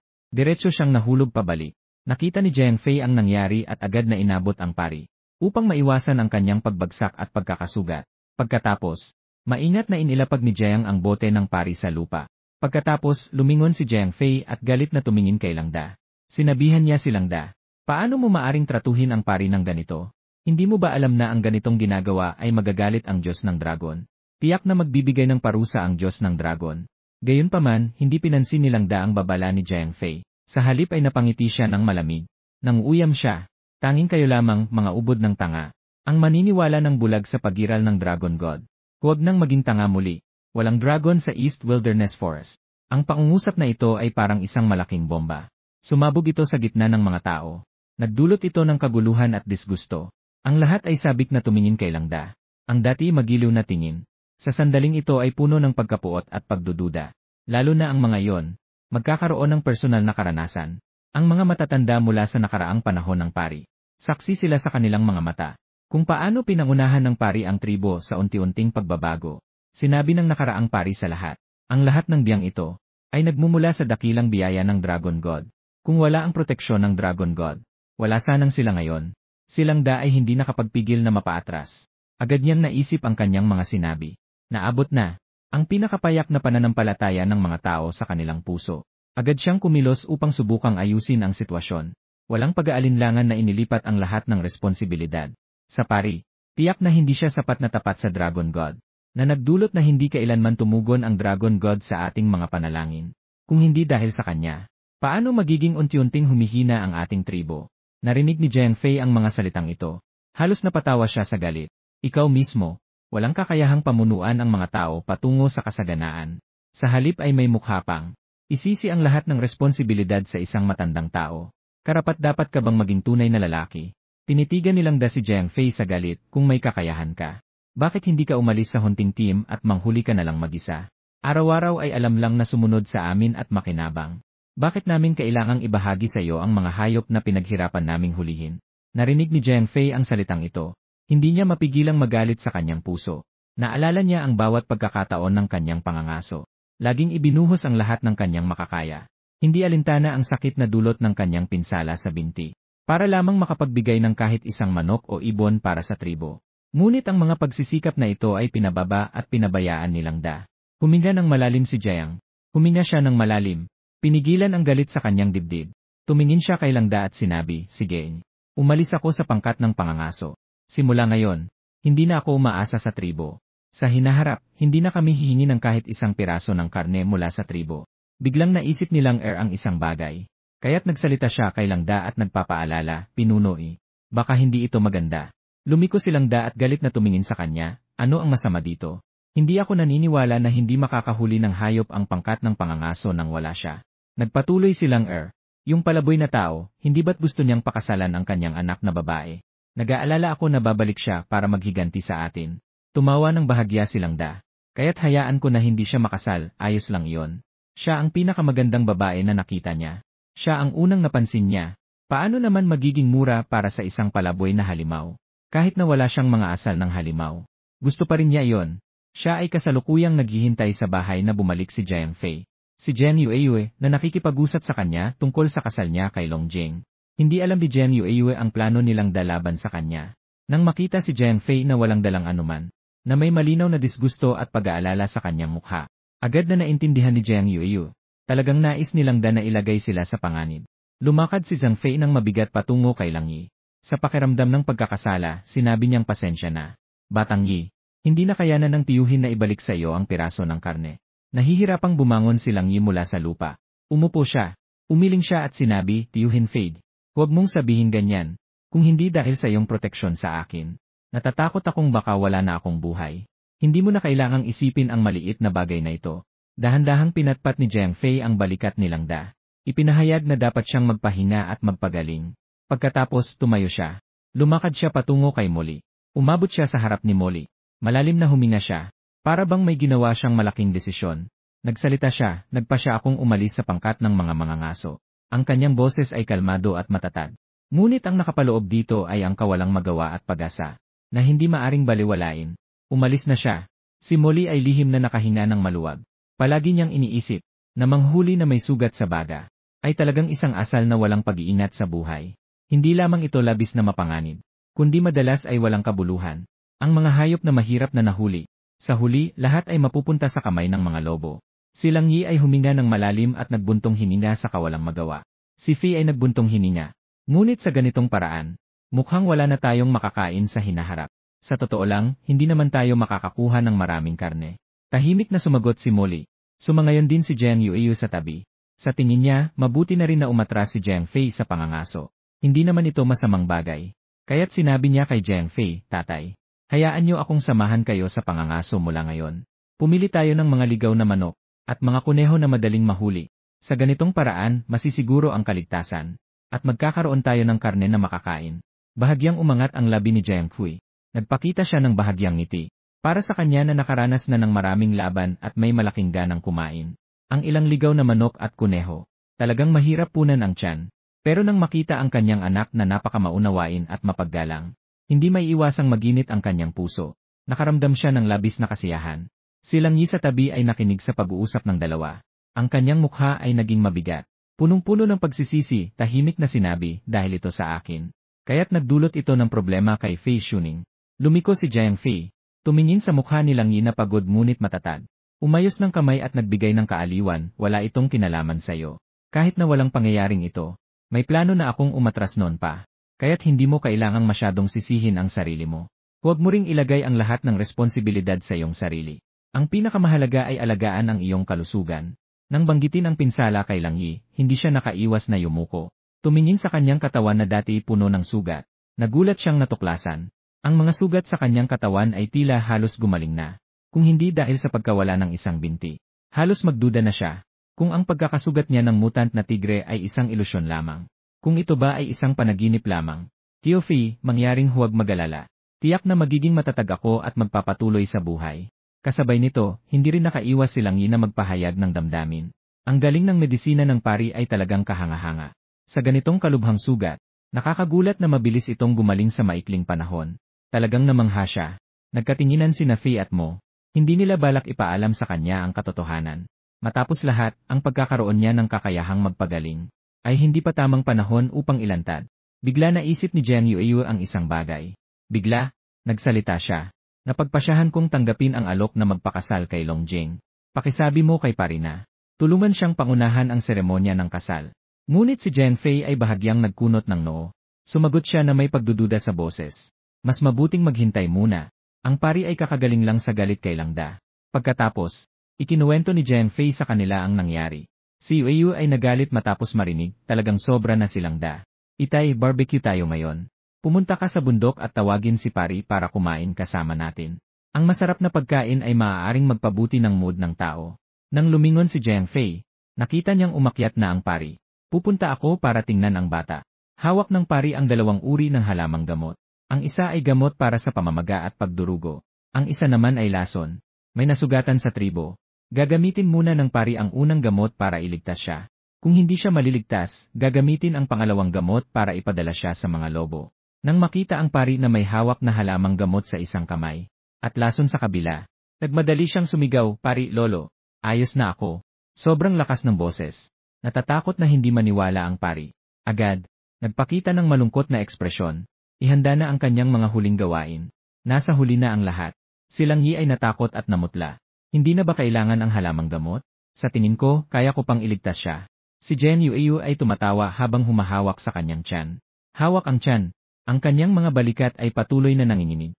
Matagal na naghintay bago siya nagsalita, "Pari, lolo." Ang mga sugat ni Lang Yi ay gumaling na. Hindi naniniwala ang pari. Sa ganitong bigat ng sugat, wala siyang tiwala na maibabalik pa ang buhay. Paano mangyayari yon? Mas marami pa siyang hawak na lason kaysa sa mga halamang gamot. Nang makita niya na walang kahit anong sugat si Lang Yi, sa bahagi ng naputol na binti, ito ay natuyo na. Ang buong tao ay natigilan. Sa susunod na sandali, bumagsak ang pari sa lupa. Nagbigay siya ng taos-pusong pagyuko sa langit.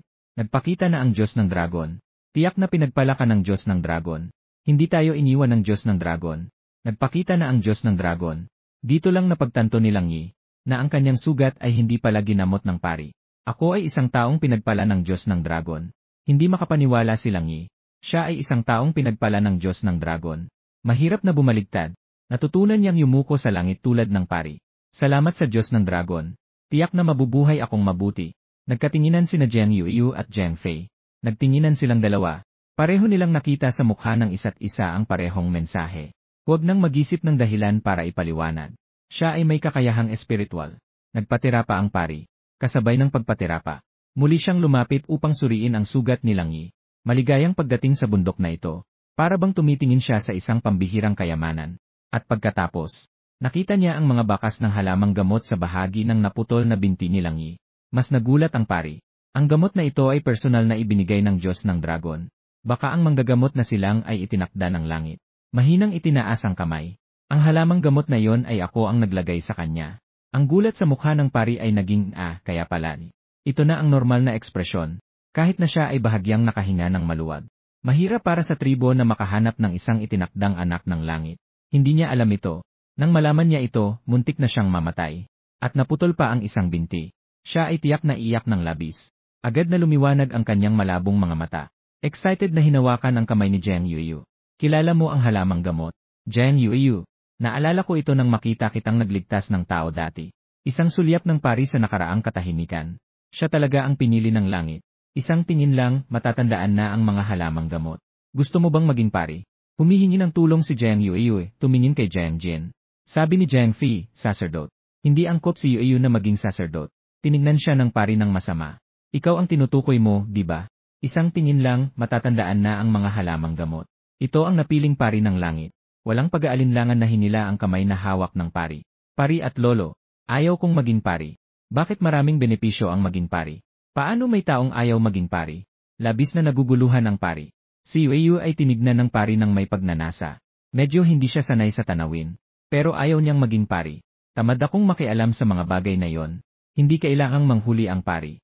Hindi kailangang mangolekta. Sa bawat pagkakataon, ang pagkain na nahuhuli ng grupo ng mga ngaso. Ang pinakamagandang bahagi ay ibibigay sa pari. Mukhang maganda. Sa katunayan, ang maging pari ay parang lumipat sa mas mahirap na lugar. Magpatuloy sa kabayo. Kumurap ang sulok ng bibig ng pari. Medyo masakit ang puso. Napakatalino mo dahil sa biyaya ng Diyos ng Dragon. Sa katunayan, dahil sa katamaran ay ayaw mong magtrabaho. Wala ka namang mga asal ng hayop. Paano ka mabubuhay sa hinaharap? Inaalagaan ko siya, si Longjing, bago pa man siya ipanganak. Makikita sa kanyang kamay. Nangangalap ng isang maliit na hayop na mga 30 kilo ang bigat. Sa kabilang kamay ay may dalang balot na gawa sa balat ng hayop. Itinataas ni Longjing ang hayop para ipakita kay Jiang Yueyu. Isang maliit na babaeng hayop, ibinibigay ko sa iyo ang isang Googie Beast para kainin. Si Jiang Yueyu ay hindi pa nakakain ng Googie Beast, pero narinig niya si Molly na naglalarawan tungkol dito. Ang sarap ng Googie Beast. Si Jiang Fei ay madalas na nagsasabi sa kanya habang siya ay nanliligaw kay Molly. Nahuli na ng isang Mew Beast. Sinabi rin ni Jiang Fei sa kanya ang hirap sa pagkuha ng Googie Beast. Lakas. Noong mga taon na yon, naghintay siya sa gilid ng bangin ng kalahating buwan. Nahuli rin niya ang isang 5 kilong batang dragon. Ang halatang ito ay isang malakas na adult na gugubis. Kinuha ni Jiang Yueyu ang gurgur na halimaw. Lumunok ng laway. Narinig ko sa aking ina na masarap ito. Kakainin ko ito para sa tanghalian ngayon. Tumugon si Longjing nang iayos-in. Pagkatapos ay lumingon siya at kinuha ang gugubis upang ayusin ito. Kahon. Maghanda ng palanggana. Nakalimutan ng pari. Na dapat ipagpatuloy ang paghimok kay Jiang Yueyu na matutong maging pari. Gusto ng pari na paalisin si Longjing. Kung paalisin siya, hindi na makakapag-asawa si Yuin. Bumalik si Longjing. Mawawalan siya ng magandang estudyante. Mahirap isipin ito ng pari. Ang pari ay nagalit at umalis na may tungkod. Sumigaw si Jiang Yueyu, "Lolo pari, saan ka pupunta? Babalik ka ba para kumain ng tanghalian? Nakaisip ako ng isang masarap at mabangong inihaw na karne. Nakakabighaning lasa na kayang tanggalin ang dila mo." Narinig ang sigaw ni Jiang Yueyu. Ang pari ay nagmamadali na umalis na galit. Pero bigla itong bumagal. Sige, susubukan ko. Si Jiang Yueyu ay naghiwa ng karne sa malalaking piraso. Dahil ito ay na-marinate na dati, maaari na itong i-grill ng direkta. Hugasan ang hilaw na tsaa. Hugasan ang sariwang lechugas. Hiwa-hiwain ang bawang para magamit. Pagsamahin ang ilan at tunawin. Pagkatapos, si Jiang Yueyu ay kumuha ng ilang tuyong pampalasa. Pinakiusapan si Jiang Fei na durugin ito hanggang maging pulbos. Lahat ng paghahanda bago ang pag-ihaw ay handa na. Lahat ay nakapaligid sa palayok na bato na naghihintay na kumain. Si Jiang Yueyu ay nagbigay sa kanila ng isang peres ng chopsticks. At isang pansamantalang ginawa mula sa pinutol na kawayan ni Jiang Fei, na ginawa bilang mangkok na kawayan. Ang pari ay may hawak na isang peres ng chopsticks at isang magandang mangkok. Tumingin siya na parang nalilito. Ito ba ay masyadong manipis para sa pag-squirt? Ang mga chopstick na ito, ganito ang paggamit nito. Habang nag-explika si Jiang Yueyu, ginagamit niya ang chopstick para baligtarin ang inihaw na karne. Ang karne na inihaw nila dati ay laging hilaw. Ang iba ay sunog na sa labas. Pero sa loob ay may dugo pang hilaw na karne. Kailangan pa ng mas tamang lutong. Hindi ito naayos ng maayos. Naging itim ito dahil sa usok. Ito ang unang pagkakataon na nakita kong hiwain ng ganito kamanipis. Ipinapasok ito sa batong palayok. Nagsizle ito at nagsimulang maglabas ng mantika. Ang manipis na piraso ay mabilis na naging ginintuang kulay. Ito ang tunay na inihaw na karne. Idinagdag ang isang piraso sa kawali ng kawayan. Dinipdip ito sa tamang dami ng pampalasa. Una, ang pulbos na ito. Pagkatapos, balutin ito sa dahon ng lechugas. Idagdag ang isang piraso ng bawang. Kumuha ng isang kagat. Puno ng masarap na amoy ang bibig. Nakita mo, ang inihaw na karne ay dapat ganito ang kain. Ang natitira ay hayaan na nilang kainin. Ang paghihaw ng karne ay dapat gawin ng maayos ng sarili. Siya ay talagang tamad na maglingkod sa kanila. Malaki ang kinakain ng mga orsi. Kung siya ang papayagang maghihaw, mukhang masisira ang mga kamay na ito sa paghihaw. Kahit masarap ang inihaw na karne. Pero para kay Jiang Yueyu, ang takot na gutom na baboy. Ayaw pa rin niya. Hindi niya ito gusto. Nakatayo ang pari sa tabi at nanonood ng demonstrasyon. Siya ay nalulunod na sa laway. Sayang, hindi siya sanay gumamit ng chopsticks. Ilang beses na niyang sinubukan ngunit hindi siya nakakuha. Sa sobrang pagkabahala, gusto na niyang pumunta sa gubat. Diretsong hinuli niya. Matapos ang ilang pagsisikap, sa wakas, nakakuha na siya. Kumain siya. Ano ang mga nangyari noon? Kasing antas. Kasing edad ng ibang babae. Maganda ang chopsticks na naimbento mo. Kailangan kong isulat ito para ituro sa ibang tao sa tribo. Sabi ng sacerdote, Yuyu. Bakit hindi ka kumakain? Abala si Jiang Fei sa pagpapakain sa kanyang asawa. Dito niya napansin na hindi kumilos ang kanyang anak na babae. Hindi pa ako gutom, Yu. Kayo na ang maunang kumain. Sa katunayan, siya ay naghihintay sa girdling beast ni Longjing. Wala sa inyo ang nakaalala. Narito pa ang isang may putol na binti. Tao na hindi makagalaw. Isang mahina at mahinang boses ang narinig mula sa pasukan ng yungib. Ang amoy ng inihaw na karne ay talagang napakasarap. Parang may mga alon na pumapasok sa kanyang ilong. Naghihintay siya ng isang mabait na tao. Sa kalaunan, gusto na lang niyang maghintay ng isang tao na magkakaroon ng konsensya. Sa susunod na pagkakataon, napagtanto niya na kung hindi siya magsasalita para sa kanyang sarili, baka maubos na ang inihaw na karne nila. Ganap na nakalimutan siya ng grupong ito. Lumiko si Jiang Fei at tumingin kay Lang Yi. Bakit ka doon nakaupo ng napakalayo? Ayaw mo bang kumain? Pagkatapos, kumuha siya ng isang batong upuan mula sa yungib. Ilagay ito sa tabi ng batong kawali. At inakay si Lang Yi upang umupo sa batong upuan. Ito ay chopsticks. Siya mismo ang nagihaw, sinabi niyang masarap ang inihaw. Si Jiang Fei ay maingat na naglagay ng pampalasa para sa kanya. Wala nang pasensya si Lang Yi na magihaw ng dahan-dahan. Ngayon, gusto na lang niyang kumain agad. Kaya't iniunat niya ang chopsticks sa kawali. Isang piraso ng lutong karne. Ang pari na karaniwang nanginginig at mabagal. Biglang naging mabilis at matalas. Binuksan ang kanyang mga pangkutsara. Nanguyam sa matatanda, hindi ba? Ito ang aking inihaw. At pagkatapos ay kumuha ng isang piraso ng hilaw na karne para sa kanya. Lang Yi, gusto mo bang tingnan ang aking binti? Nanguyam sa mga may kapansanan, Si Lang Yi ay hindi alam kung dapat bang maging masaya. O dapat bang malungkot na itinuturing nila ang kanilang sarili na normal na tao. Sa huli, tinanggap na lang at maayos na inihaw ang sarili. Nang sila ay halos busog na. Isang mas malakas na amoy ng masarap na pagkain ang dumating. Sila ay sabay-sabay na tumingin.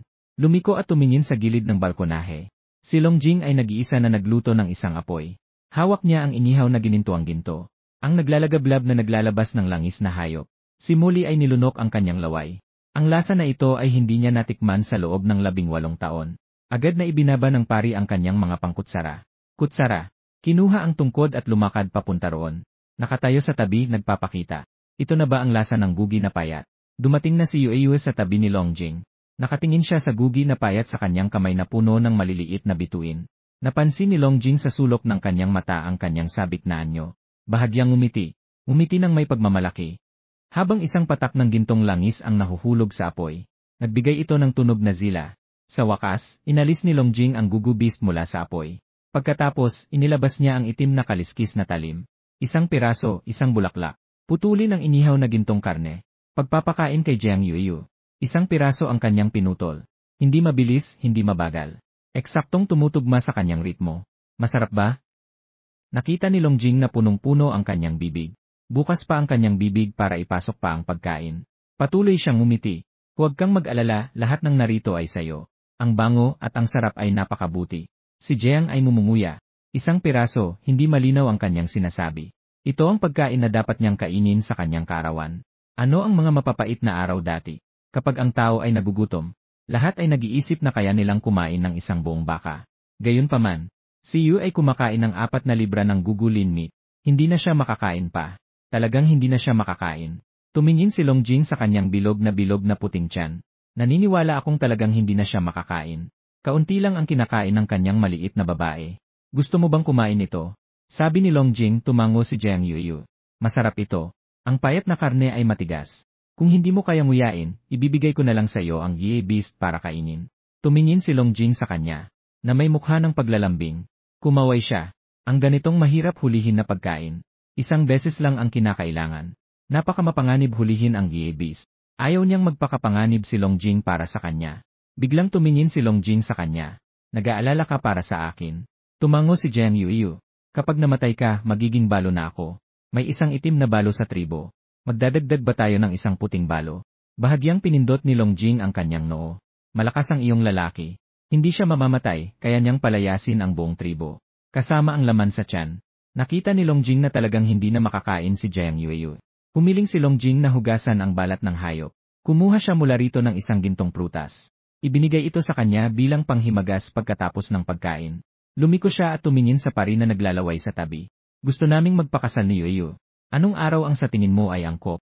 Pakiusap, paunahan ang aming seremonya ng kasal. Ang mga mata ng pari ay nakatutok sa payat na karne ng hayop. Hindi na nag-isip at sinabi, ang kasal sa Dragon God Festival pagkatapos ng 3 buwan ay pinakaangkop. Kung hindi dahil ang hayop ay lalaki, patunayan ang sarili sa babae na siya ay malakas. Magpahayag ng pag-ibig sa kanya. Lahat ng pagkain ay gustong hawakan ng pari. Nag-aalala si Longjing. Hindi pwede, 3 buwan na ang lumipas. Bukas, sa wakas ay titingnan siya ng pari. Bukas. Alam mo ba kung gaano kasagrado ang kasal? Kapag ang mga hayop ay pumili ng kasal, ang Dragon God ay tututok sa inyo. Mula sa puntong ito, hindi niyo maaaring iwanan ang isa't isa. Lalo na hindi dapat maghiwalay. Hindi na makakarating bukas. Dati, hindi siya naniniwala sa Diyos ng Dragon. Pero nang magkaroon siya ng kapangyarihang magpagaling, ang pananampalataya ay nagkaroon din ng kontrol sa galaw. Magkasama tayo sa araw ng Dragon God Festival. Maraming nagmamahalang mga beastman ang pumipili sa araw na yon. Makakatanggap sila ng basbas mula sa Diyos ng Dragon. Sinabi ni Longjing na ilipat ang Dragon God Festival. Pero ang pari ay umiling pa rin. Hindi pwede, ang araw ng pagdating ng Diyos ng Dragon ang tunay na Dragon God Festival. Longjing, paano mo alam kung kailan darating ang Diyos ng Dragon? Ang pari, ang Diyos ng Dragon ay darating kapag namukadkad ang bulaklak ng Phoenix. Ang mga beastman ay hindi nagtatala ng mga araw. Tanging ang pari lamang ang nakakaalala ng mga araw. Kaya alam niya ang panahon ng pamumukadkad ng bulaklak ng Phoenix. Pagkalipas ng 3 buwan, ang bulaklak ng Phoenix ay mamumukadkad. Pero kung aling partikular na araw, hindi niya alam kung kailan mamumukadkad ang bulaklak ng Phoenix. Ang araw na yon ang Dragon God Festival. Longjing, paano niyo alam kung kailan mamumukadkad ang bulaklak ng Phoenix? Darating ang Diyos ng Dragon. Sinabi ng pari kung kailan namumukadkad ang bulaklak ng Phoenix. Ang araw na yon ay ang Dragon God Festival. Hindi ba't kaya mong makipag-usap sa Dragon God? Tanungin mo siya kung maaari siyang dumating ng maaga. Sa anumang paraan, kahit ano pang itanong ng pari sa kanya, makakakuha siya ng isang resulta. Nang marinig ito, ang mukha ng pari ay biglang nagbago. Lumihis siya ng tingin. Hindi na siya nagsalita. Inusob ni Jen Yuiyu si Longjing gamit ang kanyang siko. Ipinakita niyang huwag na siyang magsalita. Ang 3 buwan ay mabilis na lumipas. Ngunit ang kanyang panahon ng pagnanasa ay mabilis ding dumating. At hindi niya kayang maghintay ng 3 buwan. Marahil ay nais ng Dragon God na dumating ng maaga. Naging tahimik ang pari sa isang sandali. Umiling siya. Hindi ako sasagutin ng Dragon God. Ang kanyang mga mata ay nagpakita ng kaunting kawalang pag-asa at panghihinayang. Ako ay isang walang silbing pari. Hindi ko talaga kayang makipag-usap sa Dragon God. Ang boses ng pari ay may halong hikbi. Para bang ang luha ay handang pumatak anumang oras. Hindi alam ni Longjing ang nangyaring pinahimatay ng galit ni Langda sa pari dati. Tumingin siya sa pari. Nag-isip siya at sinabi, marahil hindi sapat ang iyong paraan. Ang liwanag ay nagbigay diin sa ilang malalaking tribo. Nakapunta na ako sa ilang malalaking tribo. Nakita ko ang mga hakbang ng kanilang pari sa pakikipag-usap sa Diyos ng Dragon. Ang mga natutunan ng pari ay talagang hindi kumpleto. Hindi pa siya natatapos sa pag-aaral. Namatay na ang kanyang guro. Nang marinig ang sinabi ni Longjing, ang pari na dati ay malungkot. Agad na naging masigla. Agad siyang nagtanong kung paano sila nakikipag-usap. Si Longjing ay lihim na natutuwa sa kanyang puso. Alam niyang kalahati ng kanyang plano ay matagumpay na. Sinadya niyang ibaba ang kanyang boses. Sinabi niya ng may misteryo. Una, mag-aalay sila ng mga handog sa Diyos ng Dragon. Pagkatapos, sasayaw sila ng isang sayaw upang tawagin ang Diyos ng Dragon. Sa huli, taimtim silang mananalangin sa Diyos ng Dragon. Matapos sabihin yon, lihim niyang pinanood ang reaksyon ng pari. Nakakunot ang noo ng pari. Naguguluhan siyang tumingin kay Longjing habang sumasayaw upang tawagin ang Diyos ng Dragon. Mukhang may pagdududa siya sa pahayag na ito. Pero hindi niya mapigilan ang sarili na subukan ito. Bahagyang, para sa isang pari na nagnanais na makipag-ugnayan sa Diyos ng Dragon, anumang posibleng paraan ay dapat subukan.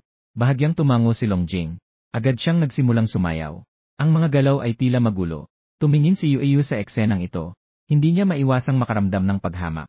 Naisip niya kung si Longjing ay nakasuot ng damit ng pari, at may hawak na isang tungkod, para talagang parang isang buhay na shaman. Gayunpaman, ang pari ay masigasig na natutunan ang mga galaw na ito. Yumuko siya ng kaunti. Napansin ni Longjing na na-master na ng pari ang mga galaw na ito, kaya't sinabi niya, subukan mo. Nang marinig ito ng pari, hindi na siya makapaghintay na subukan ito. Ang bagong natutunang paraan. Sinabi niya, pupunta ako upang ihanda ang handog. Si Longjing ay napakamapagbigay sa pagbibigay ng natitirang kalahati, nang hindi pa nalutong manok na payat sa kanya, at mabait na nagpayo na gamitin ito bilang alay. Maaaring masiyahan ang Diyos ng Dragon, at maaaring pagtugunan ang iyong kahilingan. Tanggapin ng pari ang karne ng gugi na may paggalang. Sinabi niya na puno ng pasasalamat. Ikaw ay talagang isang mabuting tao. Tiyak na aalalahanin ko ang iyong kabutihan. Pagkatapos niyang sabihin ito, ang pari ay lumingon at umalis. Hindi mo ba balak na magsagawa ng alay at panalangin muna? Si Longjing ay may mukha ng pagkalito. Ang pari ay seryosong sumagot. Kailangan kong maligo at linisin ang aking sarili. Palitan ang damit at humingi ng pahintulot. Sinabi niya na ito ang pangunahing alituntunin sa seremonya ng alay. Gusto sanang sabihin ni Longjing na hindi na kailangan. Sa ikalawang pag-iisip, kung hindi papayagan ang pari na bumalik upang maligo at magbihis. Tiyak na ayaw din niya. Pagkalipas ng kalahating oras ng alay, natapos na maligo ang pari. Pinalitan ng isang damit na tahi-tahi. Medyo luma at punipunit na mahabang damit na gawa sa balat ng hayop. Mukhang medyo nakakatawa siya. Dahan-dahang lumakad ang pari patungo sa nasa gitnang bahagi ng plaza ang altar ng pagsasakripisyo. Una, inilagay niya ang karne ng gugi. Nang maingat na inilagay ito sa batong mesa ng altar. Pagkatapos ay nagsimula siyang magsagawa ng ritual ng shaman. Kahit na dati, ang pari ay pinagdudahan nilang sa harap ng maraming orsi. Ngunit sa bawat pagkakataon ng pagsasakripisyo, ang mga orsi ay labis na pinahahalagahan at iginagalang ito. Sa oras na ito, sa ilalim ng pagsasakripisyo, puno na ng mga orsi na dumating upang manood at manalangin. Gayunpaman, silang Da at Lang-er ay hindi kasama sa mga tao. Hindi pa namumukadkad ang bulaklak ng phoenix. Pagsasakripisyo. Bakit ngayon lang nagsimula ang seremonya ng pagsasakripisyo? Ang mga orsi na masyadong mausisa ay hindi nakapagpigil na magbulungan sa mga katabing orsi. Isang orsi na narinig ang tanong ay sumagot. Mukhang narinig na ito ay para tulungan ang isang ligaw na orsi na magtanong. Kung ang Diyos ng Dragon ay makararating ng maaga, wala pang namumulaklak ang mga bulaklak ng phoenix. Siguradong hindi darating ng maaga ang Diyos ng Dragon. Ginoong pari, paano niya maaring pagbigyan ang ganitong walang katwirang kahilingan? Hindi ba siya nahiya?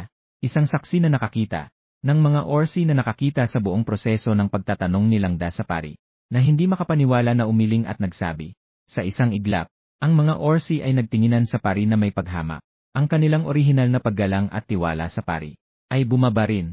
Sa mga sandaling iyon, nakumpleto na ng pari ang kanyang mahiwaga at marangal na ritual ng shaman. Ang pari ay yumuko na may nakaluhod na mga binti. Ang kanyang mga kamay ay nakataas. Ang mga palad ay nakaharap sa loob at nakadirekta.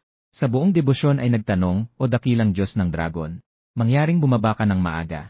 Ang paligid ay tahimik at walang tunog. Ang hangin ay kalmado. Walang natanggap na kahit anong tugon. Nang ang lahat ay handa ng magpatawa. Biglang naisip ng pari ang nangyari bago siya umakyat sa entablado. Sinabi ng dragon sa kanya. Kaya't siya ay huminga ng malalim. Muli siyang nagsalita at sinabi sa mga tagasunod. Nais ni Longjing na maging kapareha si Yueyu. Nakiusap na dumating ang Diyos ng Dragon at bigyan sila ng basbas. Sinabi ni Longjing sa kanya. Dapat itong maging malinaw at tiyak. Ipahayag ang kanilang mga hangarin at kahilingan. Tanging sa ganitong paraan lamang, makakapagpakita ang Diyos ng Dragon. Talagang pagkasabi niya, ang dating tahimik na panahon ay biglang nagbago. Isang malakas na hangin ang humihiyaw, kasabay ng isang sigaw ng dragon na umabot mula sa dako ng langit. Ang mga puting ulap ay mabilis na nagtipon. Bumuo ng isang buhay na buhay at makapangyarihang higanting dragon. Ang higanting dragon na ito ay umiikot sa kalangitan. Para bang ipinapakita nito sa mundo ang kanyang walang kapantay na otoridad at lakas. Lahat ay namangha sa kahangahangang tanawin. Malalim na nabigla, nakatingin na nakatulala sa higanting dragon sa langit. Sa isang iglap lamang, ang higanting dragon ay umakyat. Mabilis na pumasok sa mga ulap, nawala na parang bula. Kasunod nito, ang boses ni Longjing ay umabot sa taina ng pari. Ako ay darating dito. Nang marinig ang mga salitang ito, ang pari ay naguluhan sa simula. Pagkatapos ay umagos ang mga luha. Siya ay nagbulong na puno ng emosyon, sumagot sa akin ang Diyos. Natawag ko ang dragon na Diyos. Pagkatapos ay lumingon siya, na may ngiti ng kasiyahan sa kanyang mukha. Nakatingin kay Longjing at Jiang Yueyu sa ibaba. Sa nanginginig na boses ay sumigaw, kayo ang mga napiling magkapareha. Ang dragon na Diyos ay magbibigay ng proteksyon sa inyo. Kayo dalawa ay dapat na maging magkapareha. Sa bawat buhay at sa lahat ng panahon, hindi magkakahiwalay. Dapat talagang ikulong. Kailangang ikulong. Ang paring ito ay talagang mahusay. Labis na nasiyahan si Longjing. Hinawakan niya ang kamay ni Jiang Yueyu, binasbasan tayo ng dragon na Diyos. Pagkatapos ay lumingon siya sa pari. At nagtanong, kailan natin isasagawa ang seremonya ng pagsasama? Sinabi sa akin ng Diyos ng Dragon, na bukas ay darating siya sa ating tribo. Magkakaroon tayo ng pagdiriwang para sa Diyos ng Dragon bukas. Halos tumalon sa saya ang pari. Sa loob ng maraming taon, palagi siyang nagnanais na makuha ang tugon ng Diyos ng Dragon. Ngunit hindi pa rin siya nagtagumpay. Ngayon, ang Diyos ng Dragon ay talagang napakalaki. At malinaw na tumugon sa kanyang tawag. Walang duda na ito ay nagpasaya sa kanya ng labis. Bago magsimula ang mga panalangin ng pagdiriwang, ang nawawalang langda at langer ay tahimik na papalapit sa puno ng phoenix. Sa kanilang mga kamay, may hawak na isang tubo na puno ng itim. Tubong gawa sa kawayan na puno ng mga insekto na kumakain ng ugat. Isang uri ng insekto na kumakain ng mga ugat ng puno. Sa loob lamang ng 3 buwan, kaya nilang lamunin ang buong ugat ng puno. Inisip nilang siguradong pipiliin ni Longjing na sa araw ng pagdiriwang ng Diyos ng Dragon, magiging magkapareha si Yuyu. Kailangan lang niyang ipalabas ang bulaklak ng phoenix sa kanilang pagsasama. Bigla silang lahat na natuyo at nalanta. Tiyak na magdudulot ito ng takot sa lahat. Sa oras na yon, ipapagawa niya kay Lang na ipahayag ito. Tiyak na makikipag-ugnayan siya sa mga ligaw na halimaw. Ang kanyang mga kilos ay nagalit sa Diyos ng Dragon. Nagdulot ito ng pagayaw ng Diyos ng Dragon na bumaba at pagpalain ang tribo. Sa ganitong paraan, hindi na matutuloy ang kanilang seremonya ng pag-iisang dibdib. Mula noon, tiyak na walang sinuman ang nais na pakasalan si Yuyu. Kailangan lamang niyang ipahayag ito sa oras na ito. Si Yu ay magiging asawa ng mga lalaking miyembro ng tribo. Upang matugunan ang pangangailangan ng mga solong lalaking miyembro ng tribo sa kanilang panahon ng pagnanasa. Sa ganitong paraan, hindi lamang ito makakapagpahirap, kundi makakapagpahupa rin ito sa galit ng Diyos ng Dragon. At siya ay kailangang maging unang nakinabang dito. Si Yu ay hanggang dito na lamang. Silang ay hindi nakapagpigil na magpakita ng isang tusong ngiti. Sa oras na yon, kahit na si Jiang Yuyu at Jiang Fei, sa kaibuturan ng puso may libu-libong pag-aatubili. Ngunit ang katotohanan ay hindi na mababago. Ang mga miyembro ng tribo, pipilitin silang dalawa na tanggapin ang lahat ng kaayusang ito. Silang ay lihim na nagagalak sa kanyang puso.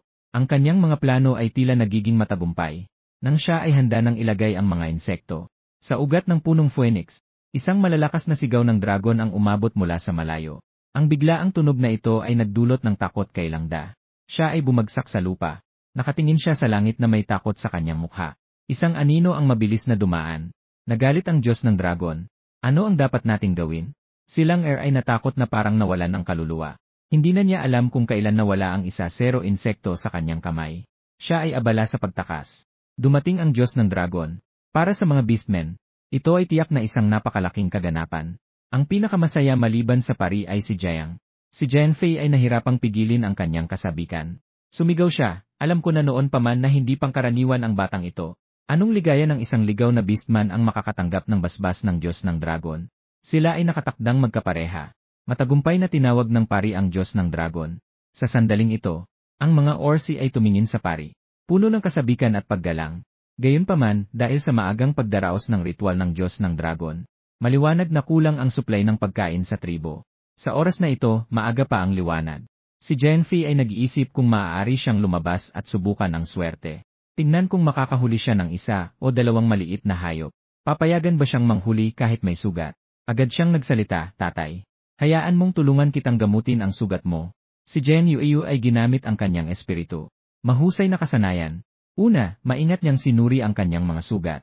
Matapos ang pagsusuri natagpuan, lahat ng ito ay mga lumang sugat na naipon sa loob ng maraming taon. Lalo na ang kondisyon ng bali sa binti ay medyo malubha. At ito ay lumaki ng hindi tama. Hindi nakapagtataka na kahit kaunting galaw ay nagdudulot sa kanya ng sakit. Sa sobrang sakit na hindi na matiis, sinabi ng ama na may seryosong mukha, ang iyong buto ay lumaki na.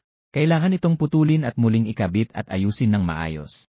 Upang makumpleto ang ganitong operasyon, kahit na may tulong na lakas ng isip mula kay Jiang Yuyu, kailangan pa ring gumugol ng mahabang panahon bago makabawi.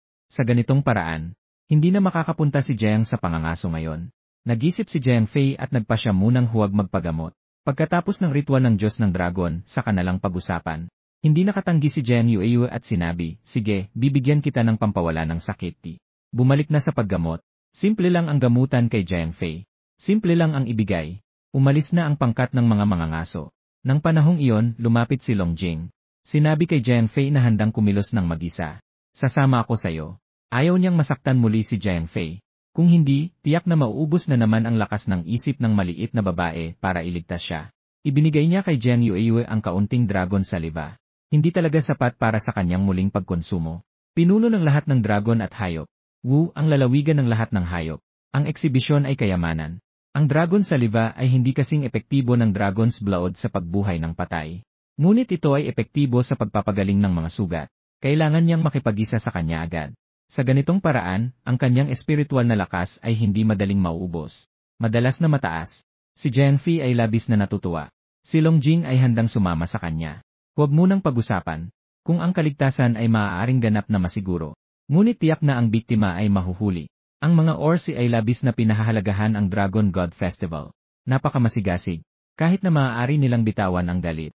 Magtulungan upang maayos na maisagawa ang Dragon God Festival. Anuman ang galit. Pagkatapos ng Dragon God Festival, saka na natin ayusin ang mga ito. Uncle Fei, mangyaring dalhin mo kami sa pangangaso. Ang pambihirang kakayahan sa pangangaso ni Jiang Fei. Lahat ay nakakita.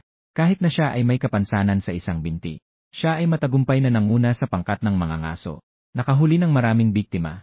Nang si Jiang Fei ay handang tumango bilang pagsangayon, biglang bumalik silang at malakas na sumigaw kung sino ang may lakas ng loob na sumama sa kanya sa pangangaso. Na parang siya, diretsong umatras sa pangangaso. Isang yuyu, isang labas. Ang mga orihinal na nais sumunod kay Jiang Fei. Ang mga mandirigma na sasama sa pangangaso. Agad na naging tahimik. Sa kanila, may ilan na may mga inang kailangang alagaan. At may ilan ding may mga batang anak na kailangang suportahan. Kung pipiliin nilang umatras sa pangkat ng mga mangangaso, kaya mawawala ng karapatan sa pagkakaloob ng mga pagkain karne. Ang ganitong panganib ay talagang masyadong malaki para sa kanila. Si Jiang Fei ay tiyak na alam ang mga pagsubok na hinaharap ng mga taong ito, kaya't inalog niya ang kanyang mga pangil bilang senyales na umatras sila. Kung hindi mo ako tatanggihan, maaari akong sumama sa iyo sa pangangaso, kahit na hindi ako makapagbigay ng anuman. Pero makakatulong akong ilihis ang mga mabangis na hayop. Tumingin si Yueyu sa taong nagsalita, at natuklasan na ito ay ang tao mula sa nakaraang pagkakataon. Nang ang itim na balo ay nagdala ng mga tao upang agawin ang pagkain. Nakatayo sa pinakalabas ng grupo, hindi kailanman nagsalita, at hindi rin aktibong nangagaw ng karne ang payat na yon. Bahagyang tuyot na lalaking beastman. Napansin ni Yueyu na nakatungo ang kanyang likod habang naglalakad, at bahagyang nakatagilid. Kaya tahimik siyang ginamitan ng mental na kapangyarihan upang suriin siya. At natuklasan na ang kanyang gulugod ay dati nang nabali. Bagaman ito ay gumaling, nagkaroon ito ng dislokasyon. Dahil dito, hindi siya makapagtuon ng tuwid na katawan. Pati ang paglalakad ay naging baluktot at hindi matatag. Hindi napigilan ni Jiang Yueyu ang mamangha. Ang buhay ng mga beastman na ito ay talagang matatag. Sa ganitong paraan, hindi sila namatay. Si Longjing ay sumulyap kay Ku sa kanyang gilid. Sa kanyang isipan, nagisip siya. Ang batang ito ay muli na namuhat ng mental na kapangyarihan. Si Jiang Fei ay nagsalita upang pigilan ito. Sa ganitong paraan, malamang na mawala mo ang iyong buhay. Sinabi niya ng may matibay na tono, ngayon, ganito ako nabubuhay. At ano ang kaibahan ng mamatay? Makakatulong ako sa iyo. Ito ang huli kong halaga. Si Jiang Fei ay nagisip ng kaunti. Pagkatapos ay tumango siya. Ipinahayag ang pagpayag na pumasok si Niu Zuang. Nang makita ang pagpayag ni Jiang Fei sa kahilingan ni Niu Zuang, maraming mga dehadong Orsi na nasa parehong sitwasyon kay Niu Zuang. Sila rin ay isa-isang tumayo. Ipinahayag ang kagustuhang magambag para sa tribo. Ang kanilang huling lakas.